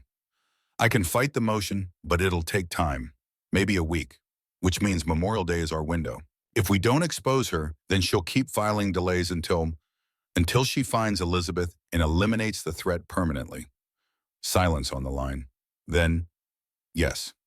Garrett made a decision. Sir, I need you to do something that's going to sound annoying. I need you to approve Blackwood's motion. Excuse me. Postpone my ceremony, tell Blackwood she won. But here's the trick, you don't actually postpone it. You move it. Change the venue from the main parade ground to the smaller ceremonial plaza. Change the time from 1400 to 1000 hours. Reduce the guest list from 600 to 150. Make it look like you're accommodating her security concerns. Webb was quiet for a moment. That's actually brilliant. She'll think she's won. She'll let her guard down. And she won't be positioned to stop us when we strike. Can you make it happen? I can have the revised ceremony scheduled for Friday, May 24th. That gives you 4 days. 4 days to stay alive and get Elizabeth to safety. We can do that. Garrett, when this goes public, there's going to be fallout. Career military officers don't get accused of serial murder without the entire system going into crisis mode. The Secretary of the Army will be involved. Probably DOD. It's going to be ugly. As long as it's true, I can handle ugly. All right, Friday at 1000 hours. The plaza can hold 150 people. I'll make sure the press is there. But Colonel, if you're wrong about this, if the evidence doesn't hold up, we're both finished. I'm not wrong, sir. The line went dead. Garrett turned to Elizabeth. Friday, 3 days from now. Can you hold on that long? She met his eyes. Can you keep us alive that long? Yes. He called Rourke next, explained the new timeline. 3 days, Rourke said. All right, I'll tighten the perimeter. Set up early warning systems on the access road. If they get within 2 miles of your location, you'll know. And the ceremony security, I'll have my team in position. Plain clothes, armed. If Blackwood tries anything violent when you expose her, we'll be ready. She will try something. She's killed 7 times. She's not going to let herself be arrested quietly. Then we'll make sure she doesn't succeed. Rourke paused. Colonel, I've known you for 17 years. Served with you in the worst hellholes the Army could find. But this is the most dangerous thing you've ever done. You know that, right? I know. And you're doing it anyway. I have to. There's no other way to keep my daughter safe. Your daughter, Rourke repeated. Hell of a thing being a father. Makes you do crazy things. You have kids. 3, all grown now. But yeah, I remember what it was like when they were young and vulnerable. I'd have burned down the world for them. He exhaled slowly. All right, 3 days. Let's make it count. Over the next 72 hours, Garrett transformed the cabin into a fortress. Motion sensors on the access road, tripwires in the forest, security cameras positioned to cover all approaches. He kept his sidearm within reach at all times and slept in 3-hour shifts, never fully unconscious. Elizabeth spent the time preparing for the worst. She packed a go-bag with medical supplies, identification documents, cash. Wrote letters to her patients explaining her absence. Composed a statement for the press in case something went wrong. And she talked to their daughter. One hand on her belly, speaking in the quiet voice Garrett had heard her use with traumatized veterans. Your father is doing something very brave, she said, and very dangerous. But he's doing it for you, so you can come into this world safe, so you never have to be afraid of the people who tried to hurt us. Garrett listened from across the room, pretending to focus on his laptop. But he heard every word, and he felt the weight of it, the responsibility, the promise, the absolute impossibility of failure. On Wednesday night, 48 hours before the ceremony, Rourke called with an update. They're close. Blackwood and her team are checking cabins 10 miles north of your position. They're working systematically south. At current pace, they'll reach your area by Friday afternoon, after the ceremony, if everything goes according to plan. But Colonel, if there's any delay, if the ceremony runs long, or if Webb can't get you to the podium when scheduled, there won't be delays. I'll be there at 1000 hours. I'll present the evidence. And by 10:30, Blackwood will be in custody. You're betting Elizabeth's life on a 30-minute window. I'm betting everything on it. Thursday passed in tense silence. Garrett ran through his presentation 17 times, memorizing every line, every evidence marker, every photo that would flash on the screen behind him. He couldn't use notes, couldn't hesitate, had to deliver the truth with the cold precision of a sniper taking a shot. One chance, one moment, everything. Elizabeth went into false labor again Thursday night. Garrett woke to her gasping in pain at 02:30 hours. By the time he'd gotten her calmed down and confirmed the baby was safe, the sky was lightening with pre-dawn gray. I can't do this much longer, Elizabeth said, exhausted. My body is shutting down, Garrett. One more scare like this, and it won't be false labor anymore. One more day. Just hold on one more day. She looked at him with eyes shadowed by sleepless nights and chronic fear. And if tomorrow doesn't work, if Blackwood walks away free, she won't. I promise you she won't. You can't promise that. I just did. Friday, May 24th, 2024, Garrett woke at 0500 hours. The fog had lifted overnight, leaving the morning clear and cold. Through the cabin window, he could see the Cascade Peaks sharp against the sky, turning from black to deep blue to gold. His last morning as deputy base commander. One way or another today, his career ended. He dressed in his service uniform for the first time in 2 weeks. The fabric felt strange after days in civilian clothes. The weight of his rank insignia felt heavier than he remembered. Or maybe he just understood the cost of wearing it now. Elizabeth was awake sitting on the couch, one hand on her belly. She'd dressed too, not the formal outfit she'd planned for his retirement ceremony back when they were still married, but simple civilian clothes that wouldn't draw attention. "You're not coming to the ceremony," Garrett said. "Like hell I'm not." "Elizabeth, I've been hiding for 5 months. Running for 2 weeks, I'm done hiding." Her voice was steel. "That woman tried to terrorize me into giving up my child. Tried to make me believe I had to choose between my daughter and the man I loved. I'm going to watch her face when you destroy her." Garrett wanted to argue, wanted to lock her in the cabin where she'd be safe. But he recognized the look in her eyes. The same look she'd had when she'd demanded a moon trial in the werewolf story, No Wrong Story. The same look she'd had when she'd told him she was filing for divorce. Absolute conviction. Unshakable resolve. "All right," he said quietly. "But you stay in the back, away from the podium. Rourke's team will be positioned around you. If anything goes wrong, our daughter and I will be fine, because you'll make sure of it." They left the cabin at 700 hours. Rourke met them 5 miles down the mountain with a second vehicle, a nondescript SUV with tinted windows. Elizabeth transferred to Rourke's vehicle while Garrett continued in his truck. "I'll have her at the plaza by 0945, Rourke said. "Back corner. 3 of my guys around her. Nobody gets close without going through us." "Thank you." "Don't thank me yet. We've still got to survive the next 3 hours." The drive to JBLM took 90 minutes. Garrett spent them running through the presentation one final time. The evidence was irrefutable. The pattern was undeniable. 7 officers dead, 20 years of murder, all leading back to one person. But evidence only mattered if he could present it, if he could get to that podium and speak before Blackwood realized what was happening. He badged through the main gate at 0857 hours. The MP waved him through without question. Just another colonel reporting for duty. Nothing unusual, except everything was unusual, and in 2 hours everyone would know it. The ceremonial plaza was smaller than the main parade ground, an intimate space designed for change of command ceremonies and memorial services. Chairs arranged in neat rows, a podium with the JBLM seal, American flag and Army flag flanking the stage, and already people arriving. Officers in dress uniform, civilians in business attire, a news crew from the local NBC affiliate setting up cameras.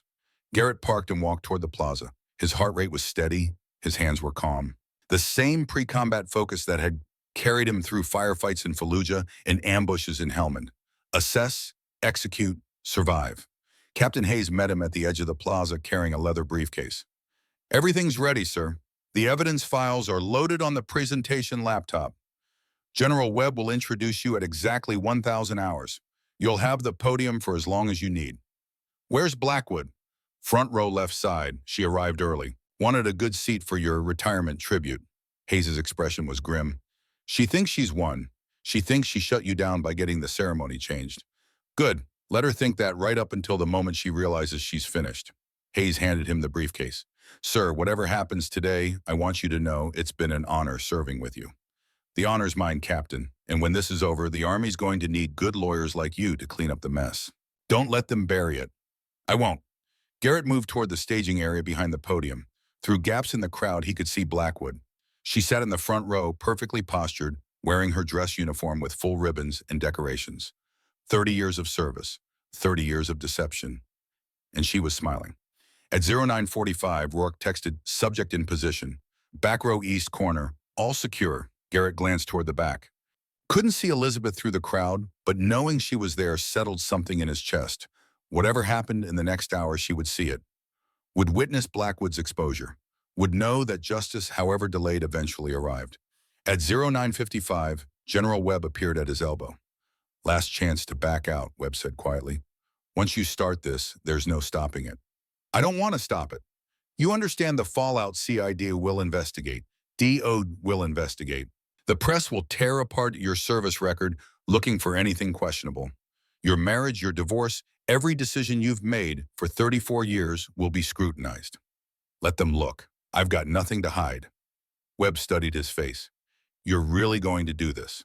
Throw away your career, your reputation, everything you've built for my daughter?" "Yes." The general nodded slowly. "Then let's make it count." At precisely 1,000 hours, Webb stepped to the podium. The crowd quieted. The news cameras focused. Ladies and gentlemen, distinguished guests, fellow soldiers, Webb began. We're gathered here today to honor Colonel Garrett Thorne's 34 years of service to the United States Army. Colonel Thorne has served with distinction in some of the most challenging environments our nation has faced. Today, we recognize that service and, he paused, looked directly at Blackwood. And we recognize that true service sometimes means sacrificing everything to protect the truth. Blackwood's smile faltered, just slightly, a crack in the facade. Webb continued, Colonel Thorne has requested time to address this gathering. I've granted that request. Colonel Garrett stood, walked to the podium, set down the briefcase, opened it, and removed a small remote control, the controller, for the presentation screen behind him. The crowd waited, expectant, thinking they were about to hear a retirement speech. War stories. Thank yous. The usual ceremony, they were wrong. Garrett gripped the podium and spoke. My name is Colonel Garrett Thorne. For 14 years, I've served as Deputy Base Commander of Joint Base Lewis McChord. Before that, I served in Iraq and Afghanistan. I've been awarded the Bronze Star, the Purple Heart, and numerous other commendations.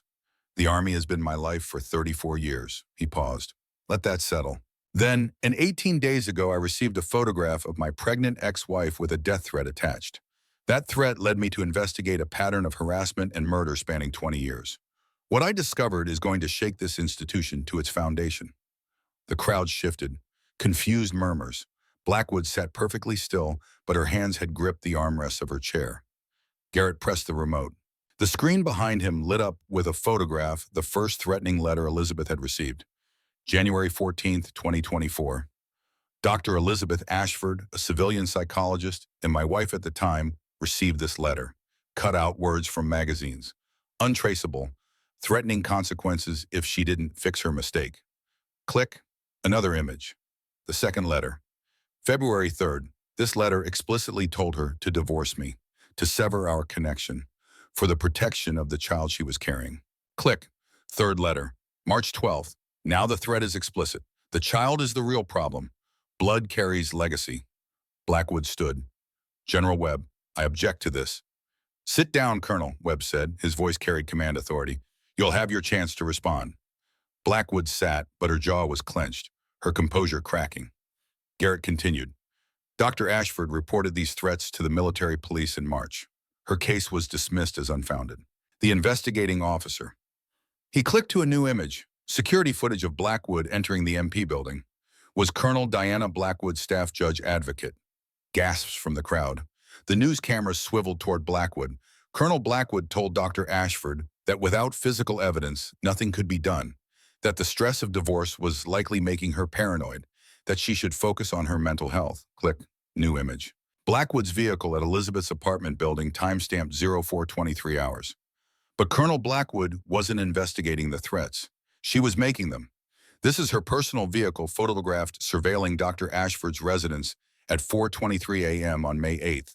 The crowd erupted, officers turning to stare at Blackwood, reporters shouting questions. Webb banged his hand on the table for quiet. Garrett didn't pause. He'd practiced this, timed it. He had momentum now and couldn't let it break. The question is why? Why would a senior JAG officer with 30 years of service terrorize a civilian psychologist?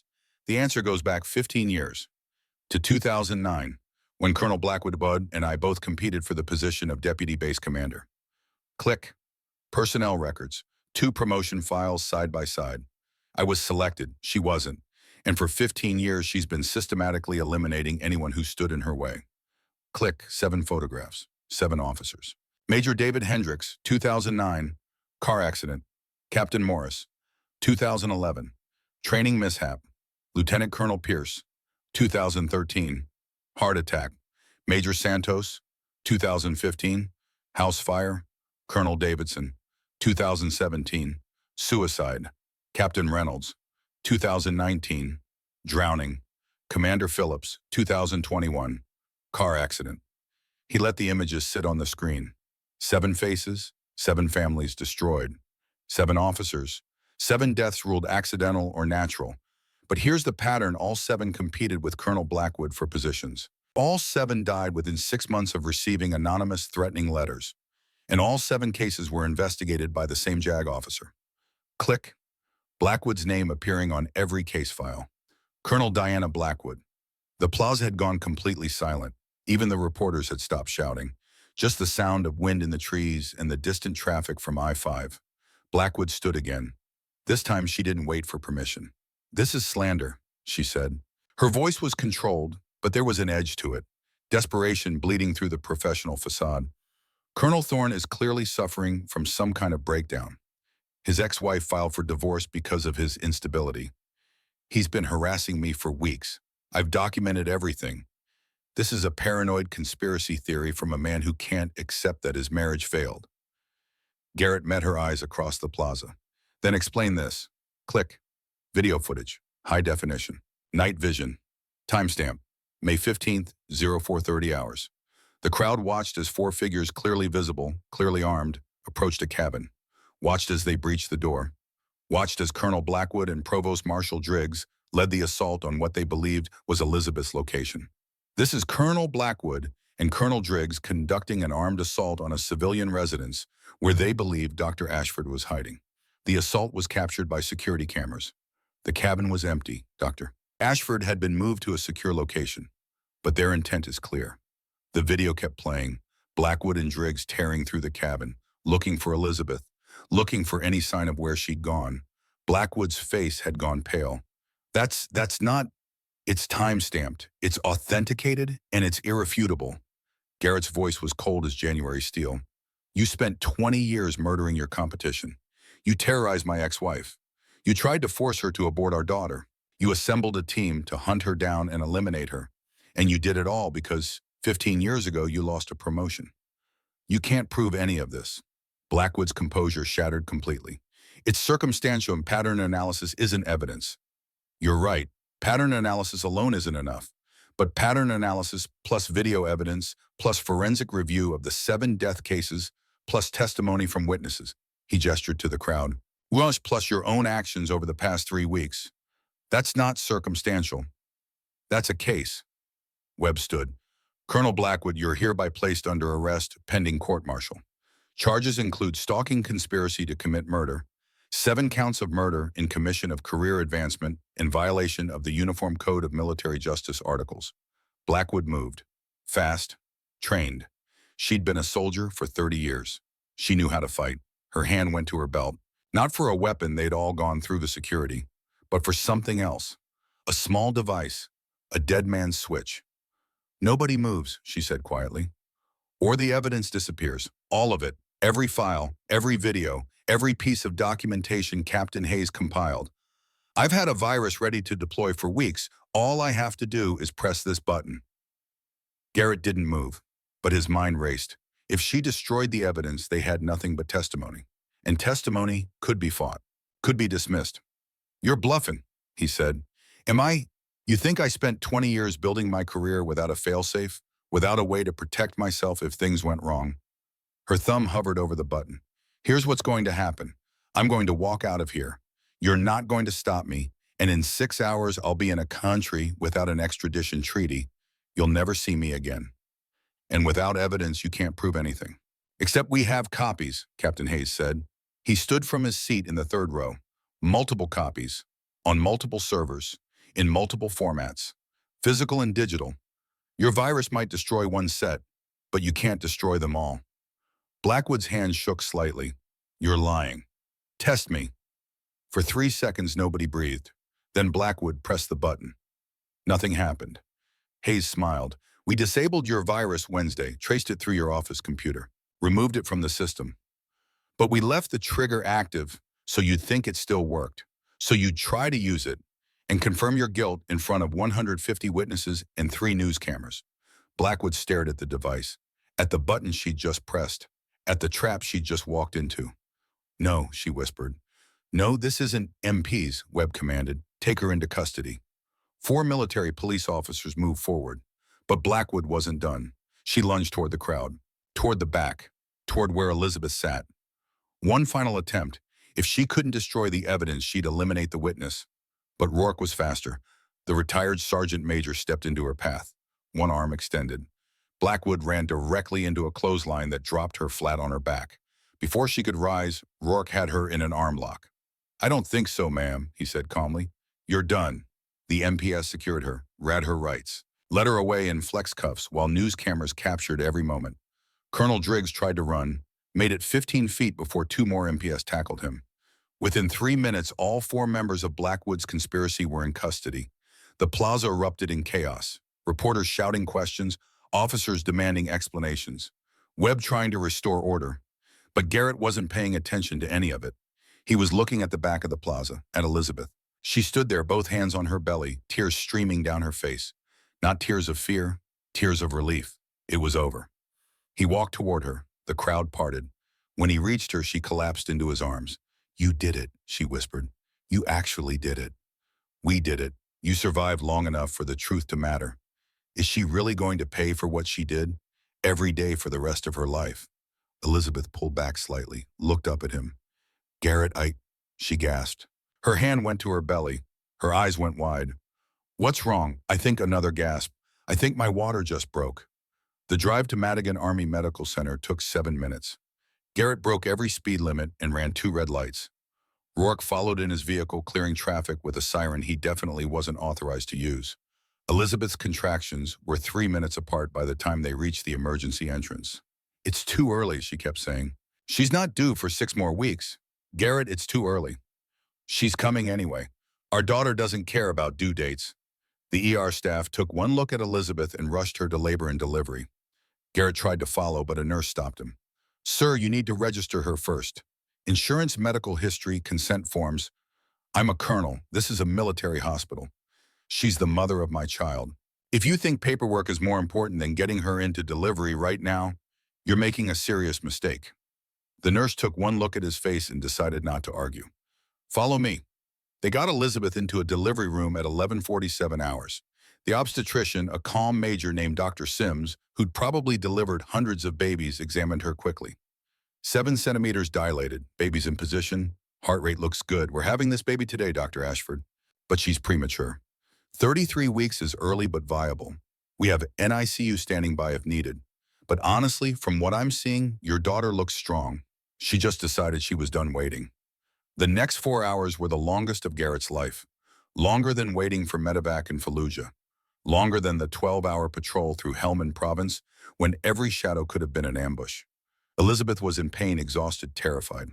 But she fought through each contraction with the same fierce determination she'd shown hiding in that cabin for 2 weeks. "You've survived worse," Garrett told her during a break between contractions. "You survived Blackwood. You can survive this." Blackwood didn't feel like she was tearing me in half. Fair point. At 15:47 hours, Dr. Sims said the words Garrett had been waiting to hear. "All right, Dr. Ashford. Next contraction, I need you to push. Let's meet your daughter." 3 pushes later, at 15:51 hours on May 24th, 2024, Lydia Grace Thorne entered the world. She was tiny, 5 pounds 3 ounces, 14 inches long. A full head of dark hair and lungs that worked perfectly, announcing her arrival with a cry that filled the delivery room. Dr. Sims placed her on Elizabeth's chest. "APGAR score 9, she's perfect, congratulations." Garrett stood frozen, just staring at this impossibly small person who was his daughter, who had kicked and moved inside Elizabeth for 7 months, who had survived death threats and terror and her mother's chronic stress, who had decided apparently that she was done hiding and ready to face the world on her own terms. "She's beautiful," he managed. Elizabeth was crying, exhausted, but smiling. "She looks like you, same stubborn expression. God help us both if she has my personality." Too late. She's already proving she does what she wants when she wants. They moved Elizabeth to a recovery room 2 hours later. Lydia went to NICU for observations, standard procedure for preemies, but the pediatrician assured them she was doing remarkably well. Strong vitals, good feeding reflex, no respiratory issues. She just wanted to be born early. Some babies are like that. Garrett sat beside Elizabeth's bed while she slept, processing everything that had happened in the last 12 hours. The ceremony, the exposure, the arrest, the birth. His phone buzzed. A text from General Wade, media storm. DOD wants briefing. CID opening investigation. But good work today. You saved lives. Then Rourke, Blackwood, and Driggs in pretrial confinement. 2 accomplices identified as contractors she hired. All 4 charged. Your daughter healthy and Captain Hayes' Sir Jag Corps is in crisis mode. 7 investigations being reopened. Hendrick's widow contacted me. She's crying. After 15 years, she finally has answers. Garrett responded to each message. Then he put the phone away and just sat there, watching Elizabeth sleep, thinking about the small person in NICU who had changed everything. He'd spent 34 years serving the Army, building a career, chasing rank and responsibility, and the validation that came with being indispensable. And he'd almost lost everything that actually mattered. A knock at the door. Webb entered quietly. Didn't mean to disturb you, the general said. Just wanted to check in, see how Dr. Ashford and the baby are doing. Both healthy. Lydia's in NICU for observation, but the doctors say she's strong. Lydia, that's a good name. Webb pulled up a chair. Hell of a day, Colonel. Yes, sir? The press is calling it the biggest military scandal since Abu Ghraib. 7 murders, 20 years of cover-ups. A JAG officer running a criminal conspiracy. The Secretary of the Army is furious. The Chief of Staff is demanding answers. And you, he paused, you're being called everything from a whistleblower to a vigilante. What do you call me, sir? Webb considered that. I call you a father who did what he had to do, and a soldier who remembered that justice matters more than careers. He stood. Your retirement is approved, effective immediately if you want it, or you can stay on through a transition period. Help clean up the mess, your choice. I'm done, sir. 34 years is enough. Time to focus on something besides the uniform. Understood. Webb moved toward the door, then stopped. For what it's worth, Garrett, the Army is better because you served, and your daughter is alive because you had the courage to go rogue when regulations failed. That's the kind of soldier we need. Even if the system doesn't always appreciate it. After Webb left, Garrett went to the NICU, scrubbed in, put on the sterile gown, approached the small incubator where Lydia slept. She was so tiny, so vulnerable, all 5 pounds of her, but she was breathing on her own, moving her hands, opening her eyes occasionally to look around with that unfocused newborn gaze. Hey there, Garrett said quietly. I'm your dad. We haven't officially met yet, but I've been protecting you for 18 days. Feels like longer. Lydia yawned, her hand closed around his finger when he offered it. Her grip was surprisingly strong. You're going to be okay, he told her. Your mom is safe. The people who wanted to hurt you are gone, and I'm going to make sure nothing like that ever threatens you again. She yawned again, clearly unimpressed by his speech. Yeah, you're definitely my daughter. Already bored with my promises. He sat with her for an hour, just watching her sleep, marveling at the fact that this person existed, that she was his, that somehow, despite everything, she'd survived. When he returned to Elizabeth's room, she was awake. How is she? Elizabeth asked. Perfect, strong, stubborn, definitely takes after you. We'll see about that when she starts ignoring curfew and sneaking out to see boys. She's not dating until she's 30. Garrett. 40, bae, Elizabeth laughed, then winced. Don't make me laugh. Everything hurts. He sat on the edge of her bed. I'm sorry I wasn't there for the pregnancy, for the ultrasounds and the doctor visits and all the things I should have been present for. You were busy saving our lives. Still, I missed it, and I can't get that back. Elizabeth took his hand. No, but you can be here for everything that comes next, if you want to be. I want to be. He stopped, swallowed. I want to try again. Not because of Lydia, because of us. Because I finally understand what you tried to tell me for 15 years. That being a good soldier doesn't mean anything if I'm a bad husband. You weren't a bad husband. You were just absent, physically present, but emotionally deployed. I know, and I'm sorry. Elizabeth was quiet for a long moment. I don't know if we can fix this, Garrett. Too much has happened. Too many years of feeling second to your career. I know, but I'd like the chance to try. To prove that I've learned, that I can choose you, choose our family, every day, in ways that actually matter. We'll see. For now, let's just focus on keeping Lydia healthy, and getting through the next few months. Then we can talk about what comes next. It wasn't a yes, but it wasn't a no either. Garrett could work with that, June 15, 2024. 3 weeks later, the court-martial of Colonel Diana Blackwood began on a Tuesday with thunderstorms rolling through western Washington, fitting weather for what promised to be the most devastating military trial in decades. Garrett attended every day of testimony, sat in the back of the courtroom and watched as prosecutors dismantled Blackwood's defense piece by piece. The evidence was overwhelming. 7 murders, video documentation of the armed assault, testimony from Elizabeth about the threatening letters, Forensic analysis linking Blackwood to each death. Pattern analysis showing 20 years of systematic elimination of competition. Blackwood's lawyer argued that the evidence was circumstantial, that the deaths could have been coincidental, that Garrett had manufactured a conspiracy theory to explain his failed marriage. But then Elizabeth testified. She took the stand on day 4, walked the jury through the 5 months of terror, showed them the letters, described the fear of believing her child would die if she didn't comply. I divorced a man I loved because Colonel Blackwood convinced me it was the only way to keep my daughter alive, Elizabeth said. Her voice was steady, clear. She weaponized my fear, used my protective instincts against me, made me believe I had to choose between my child and the man who'd given her to me. The jury looked at Blackwood like she was something that had crawled out of a sewer. On day 7, they returned a verdict. Guilty on all counts. Blackwood showed no emotion when the verdict was read, just sat there stone-faced as the judge proceeded to sentencing.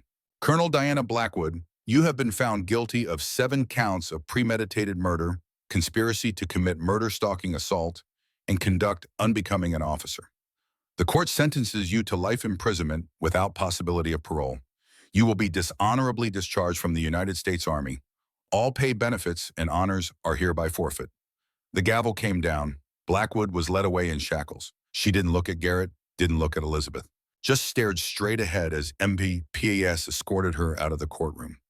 Colonel Driggs was tried separately, received 30 years for conspiracy and obstruction. The 2 contractors who'd helped with the assault received 15 years each. It was over. August 12, 2024, 11 weeks after Lydia's birth. Garrett stood in the backyard of the small house he'd rented in Tacoma, watching Elizabeth push Lydia in a baby swing.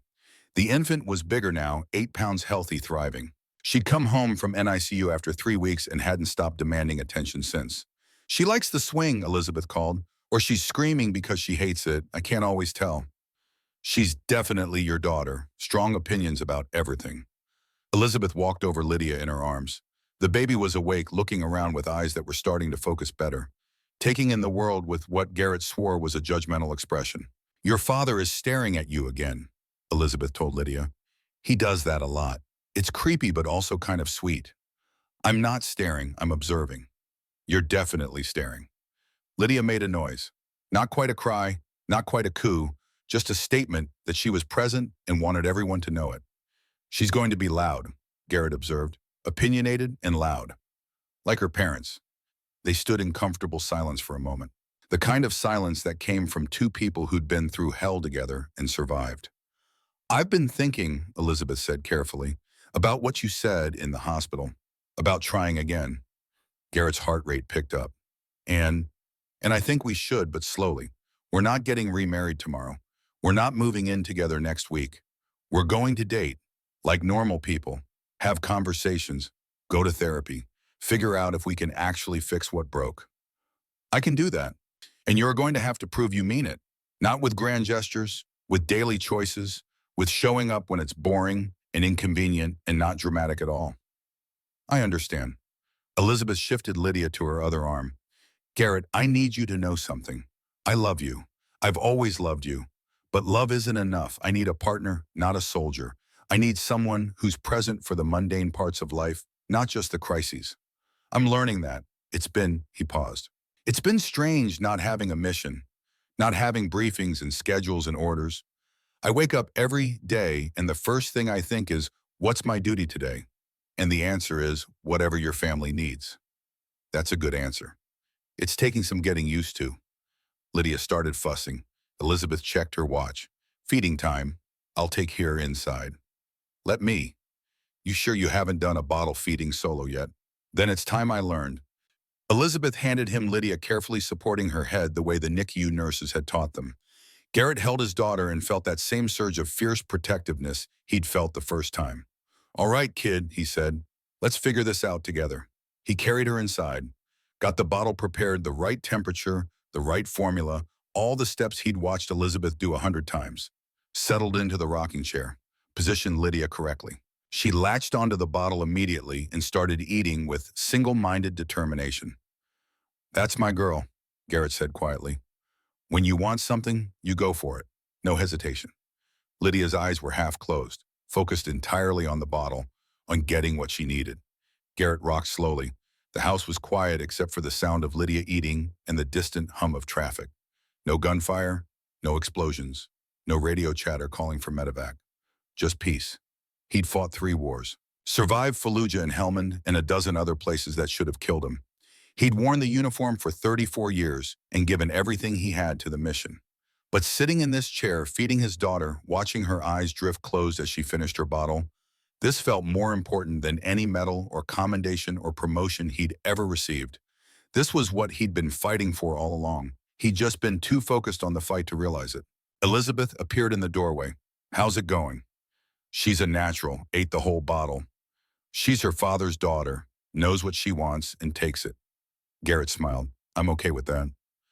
Elizabeth came over, kissed the top of Lydia's head, then kissed Garrett's cheek. "We're going to be okay. All 3 of us. It's going to take work, but we're going to be okay." "I know." And for the first time in months, maybe years, Garrett actually believed it. 1 year after the ceremony that had exposed Blackwood's crimes, Garrett stood at the same ceremonial plaza. But this time he was in civilian clothes. No uniform, no rank, just a father holding his 1-year-old daughter. Lydia was walking now, or trying to. Mostly she stumbled and fell and demanded to be picked up. But she was determined. Every day a little steadier, a little stronger. "She's going to be running by summer," Elizabeth said. She stood beside him, her hand in his. They'd remarried 3 months ago. Small ceremony, just family and close friends. No grand gestures, just commitment. "And then we'll never catch her," Garrett said. "Probably not." The Memorial Day ceremony was happening on the main parade ground, the traditional event honoring fallen soldiers. Garrett had been invited to speak, to share his story about justice and sacrifice and what it meant to serve. He'd declined. "I spent 34 years making speeches," he'd told Webb. "I'm done performing. Let someone else have the podium." Instead, he stood at the back of the crowd, just another civilian, just another father teaching his daughter about honor and sacrifice and remembering the people who'd given everything. Lydia got fussy, wanted down. Garrett set her on the grass and she immediately started crawling toward a butterfly. "She's fearless," Elizabeth observed. "She gets that from you." "I hid in a cabin for 2 weeks. I'm not fearless." "You survived 5 months of death threats while pregnant and refused to give up our daughter. That's the definition of fearless." Elizabeth squeezed his hand. "We survived. Together." Together. A few rows ahead, Garrett spotted Captain Hayes, now Major Hayes, promoted for his work exposing corruption in JAG Corps. Hayes caught his eye, nodded respectfully. Garrett nodded back. The investigation into Blackwood's crimes had uncovered 3 more suspicious deaths. 10 total victims over 20 years. The Army had issued formal apologies to the families, reopened every case, reformed the JAG oversight process. It wouldn't bring back the dead, but it meant their families finally had answers, finally had justice. That was something. The ceremony concluded with taps. The mournful notes echoed across the parade ground. Soldiers saluted, civilians placed hands over hearts. Lydia, oblivious to the solemnity, laughed and clapped her hands. "She doesn't understand yet," Elizabeth said quietly. "One day she will, and when she does, we'll tell her the truth. About what happened, about the people who tried to hurt her before she was born, about how her father went rogue to protect her. She's going to think you're a hero." "I'm not. I'm just a father who did what fathers do, protected his family." They walked back to the car as the crowd dispersed. Lydia fell asleep in her car seat within minutes, exhausted from a morning of crawling and exploring and being generally chaotic. Garrett drove home, taking the long way past the base, past the Seattle skyline, past all the places that had been part of his life for so long. It felt strange being a civilian. No morning PT, no briefings, no uniform. But it also felt right. He pulled into the driveway of the house they'd bought together, not base housing, not temporary quarters, but an actual home. 3 bedrooms, a yard, room for Lydia to grow up, room for whatever came next. Elizabeth unbuckled Lydia while Garrett grabbed the diaper bag. They moved through the routine they'd built over the past year, the daily choreography of parenting that was equal parts exhausting and fulfilling. Inside, Garrett laid Lydia in her crib for her nap. She stirred slightly but didn't wake, just curled up with the stuffed dog Elizabeth had bought her. He stood there for a moment, watching her sleep, this small person who had changed everything. Elizabeth appeared at his shoulder. "You good?" "Yeah, just thinking. About how different life is now, how a year ago I was deputy base commander, obsessed with my career. And now he gestured at the nursery. This, disappointed, not even a little bit. Elizabeth leaned against him. Good, because this is your life now. Diapers and tantrums and sleepless nights. No medals, no promotions, no standing ovations. I know. And you're okay with that? Garrett pulled her closer. Better than okay. For 34 years, I chased recognition, chased rank, chased the next mission, and I lost sight of what actually mattered. He looked down at Lydia. I won't make that mistake again. They stood there in the doorway of their daughter's room watching her sleep, and Garrett felt something he hadn't felt in years. Complete. Not because of rank or medals or achievements, because he'd finally learned what he should have known all along. Some bonds couldn't be severed by ritual or regulation. Some promises mattered more than careers, and some battles were worth losing everything to win. He'd been Deputy Base Commander, Bronze Star recipient, decorated soldier. But the title that mattered most was the one Lydia would learn to say in a few months, Dad. Everything else was just noise.